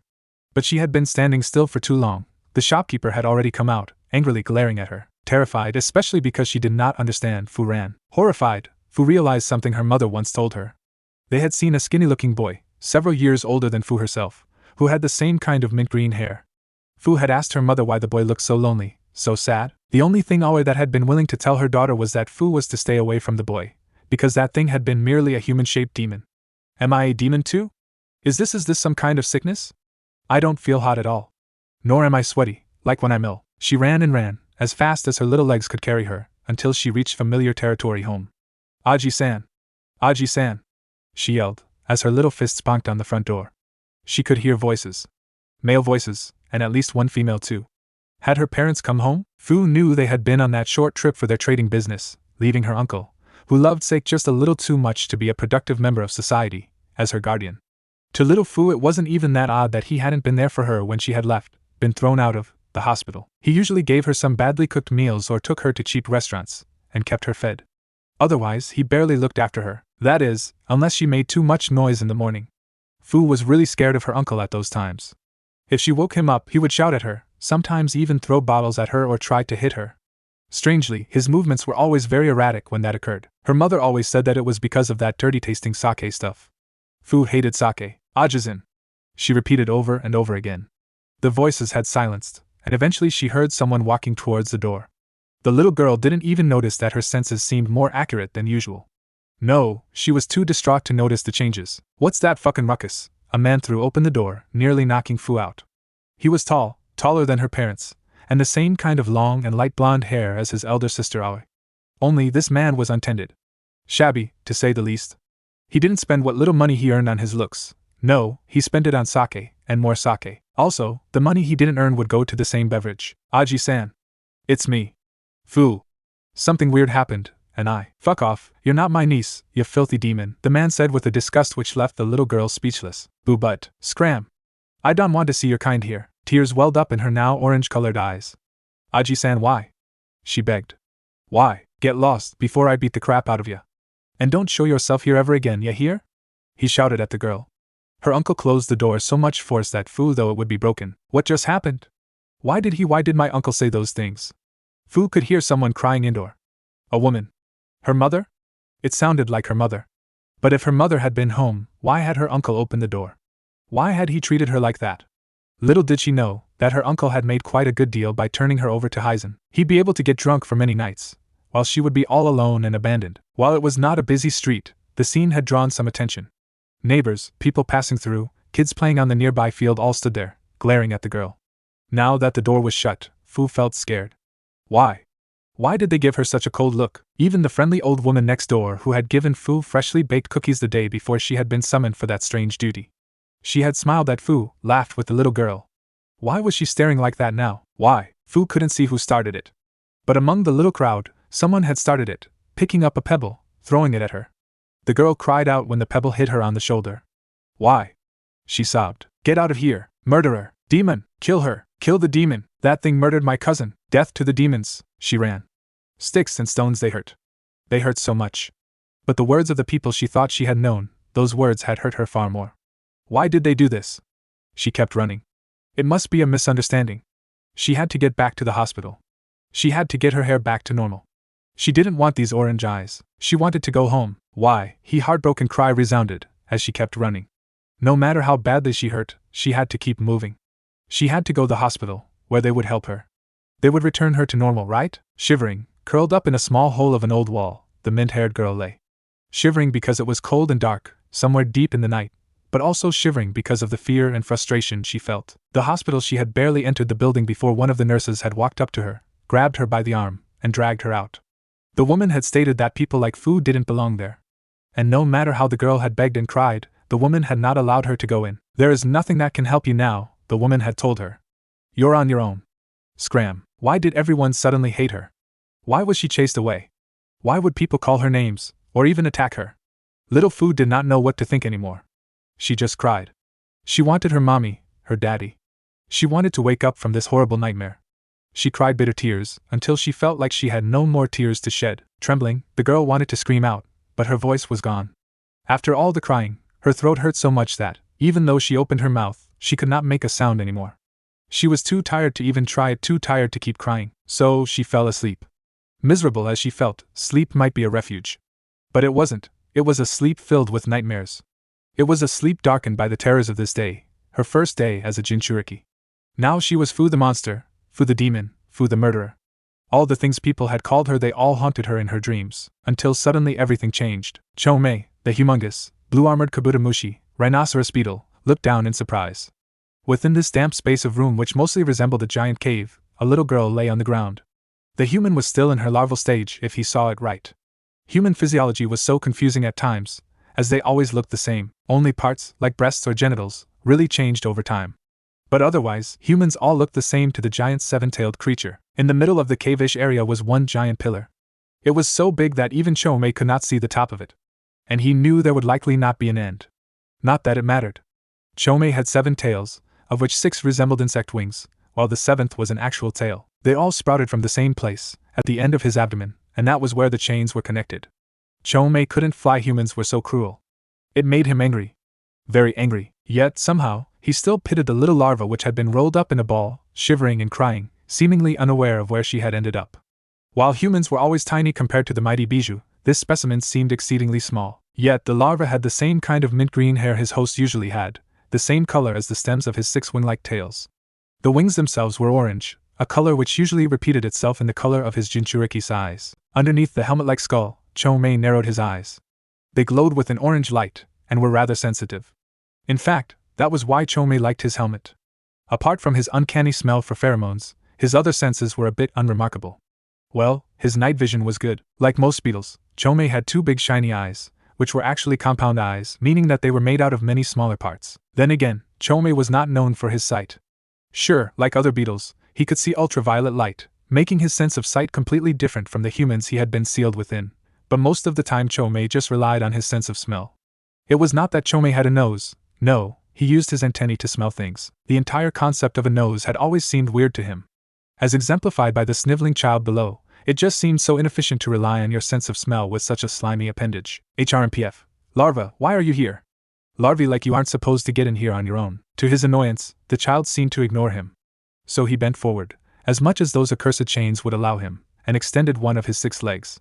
However, as his entire body was covered in a blue armor-like exoskeleton, Chomei knew he had to be careful, extremely careful. Those fleshy humans were always so fragile that even a little poke often resulted in injuries. Predictably, the little girl screamed when Chomei gave her the softest and gentlest nudge he could muster. It was typical for a human. The previous boy had reacted the same way, the first time Chomei had seen him.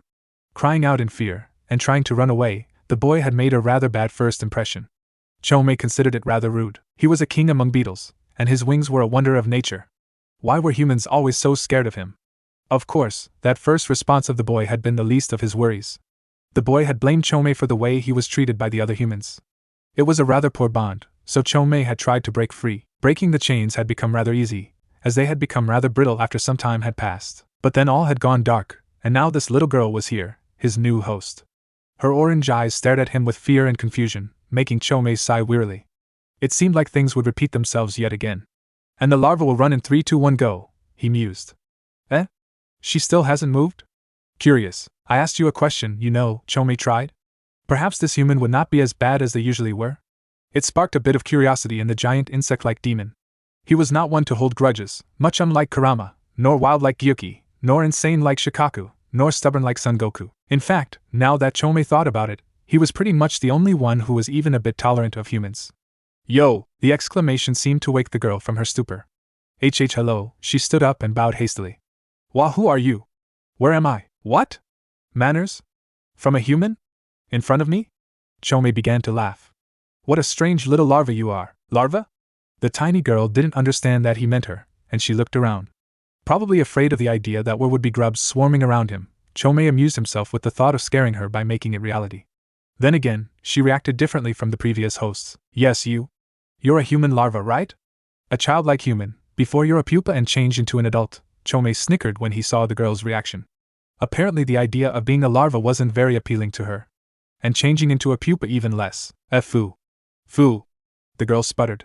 I'm not a larva. Well then, Fufu, what are you doing here? Chome tilted his head a little, making the horn protrusion on top of his head tap against the protrusions on his shoulders. And not Fufu, the girl protested. Had she forgotten where she was? Who she was talking to? Apparently him having said her name wrong made her forget about that sort of thing. I'm Fufu, what's the difference? Fufu sounds cuter. What? But I'm Fu. Seriously. You know, my name is like the word seal, she said with some pride. Yeah, that is kinda problematic, Chome said dryly. I tend to dislike seals. So why don't I just call you Fufu? I'm not Fufu, Fu huffed. Fu also means wind. That sounds more appealing. Though by wind, you don't mean a fart, right? A fart? What? I hate farts. They smell bad, the bijou grumbled. I am very sensitive, so don't you ever fart in front of me. The girl looked at him as if he was a complete idiot. Which he sorta was, even Chome had to admit. He never really gave things as much thought as others of his kin. Isabu could spend entire days filled with nothing but thinking and pondering. Chome found that rather boring. He loved to just aimlessly frolic around. Sadly, that was also why he had been caught so easily by these little fleshy humans. A lady never farts, Fu huffed. But if you don't like seal or wind, my name also means style. That's not something you can make fun of, can you? She dared the giant in front of her with a childish bravado that made Chome laugh out so loudly that the floor shook. The girl toppled over, splashing in the stale waters that covered the floor of the cave. You're certainly a funny larva, Fu, Chome chuckled. I'm Chome. No other human had been like this one, so why not share his true name? Ah yes. Hi Chome. Fu stood up, patted her now wet bottom as if she wanted to clean the muddy white dress she was wearing, and bowed like how her mother had taught her to politely greet strangers. If you don't mind what are you? She added shyly, knowing that her question would most likely be rude. I'm what you humans call a bijou. I was sealed inside you a few days ago, remember? A few days, is this what that gray-haired man meant by duty? Most likely, Chome grunted. Humans tend to dislike me for some reason, even though your kind is eager to abuse my chakra. Why? I think you have to go through your pupa stage before you're able to understand that. To be honest, I'm surprised you don't hate me already. Hate you? Why? You are strange, but I don't hate you, Fu flapped out. Her mother always scolded her for that, telling her that she needed to know restraint, to not jump to conclusions all of the time. Fortunately, those were not things Chome appreciated either. He preferred honesty, and it wasn't like she could lie to him. He'd smell her pheromones even before she uttered a single word of deceit. I smell. But I warn you, other humans will probably treat you badly because I'm sealed within you, Chome admitted. If this girl was as friendly as she seemed, he considered that warning her was the least he could do. And who knew, perhaps she wouldn't blame him, unlike all the others had inevitably done. So that is why, the girl slumped down. But why? She began to cry again. Why did they treat me like that? Why didn't Aji-san want to see me again? Why didn't Oka-san show up at the door, breaking down in tears? Now that was a new one to Chome. None of the jinchuriki had ever fessed up their feelings like that to him. Then again, they were usually not this tiny as a larva, so perhaps it was due to her age. The happy-go-lucky bijou was rather clueless with regard to how he had to act. Part of him wanted to cheer the girl up, but the other warned him that he shouldn't get too close. She was just a little larva now, but once she grew up she'd probably hate him like all the others. Right, but Chome was Chome, so the consequences could be damned. Chome lived in the present, not the past or the future. Don't worry too much, little one, he said kindly. Sleep. Sleep, and I'll help you tomorrow. Together, we won't need anyone else. I'll make you strong enough so that no one can hurt you again. He opened his mouth filled with razor-sharp teeth, and exhaled a sparkling substance. Even in the midst of her despair, little 5-year-old Fu stared at the brightly shining sparkles, and then she fell asleep. Chome sent a little of his chakra to her, making sure she would remain warm throughout the night, and then sent her out of this inner world. Apart from lulling her to sleep with his dust, Chome could do little more right now. The girl was young, very young. Much younger than the previous jinchuriki who had entered this realm. It puzzled him that a child her age could do it. She must have been really desperate that she could sink away in her own mind like this. Regardless, Chome felt a little happiness, because this little girl was more promising than any of her predecessors. As long as the humans kept sealing him, Chome wouldn't be free, he knew that. So being sealed within someone that he liked was the second best thing. He just hoped that she would still like him once she found out how everyone would abandon her. Usually, his jinchuriki was cast away by their families and friends, and treated like a monster. They were weapons, made for the sake of the village. It saddened Chome, now that he thought about it, that this weird little fufu would be treated like that people would look at her and see him. Disgusting humans. Now who's the puny little worm? Kurama laughed. Eh? Where am I? Kuchan, how come you are so huigi? Naruto was flabbergasted. Where was he? How did the tiny fox suddenly get to be the size of a mountain? What were those huge prison bars? And was that a paper with the word seal written on it, up there on the lock of the prison? Weird, don't call me that, you maggot! Little Naruto yelped when Kurama's massive claws clashed against the barrier that separated the two of them. Stumbling backwards, Naruto noticed that this fox was completely unlike the cute little fox he had seen earlier. And the power this creature radiated, it was unreal. But how did you get so huge? I'm always like this, idiot. I'm the Kyuubi, the mightiest of all the Bijou, Kurama arrogantly introduced himself. I've been sealed inside you, since the night you were born. And in return for my freedom, and our mutual survival, I am supposed to make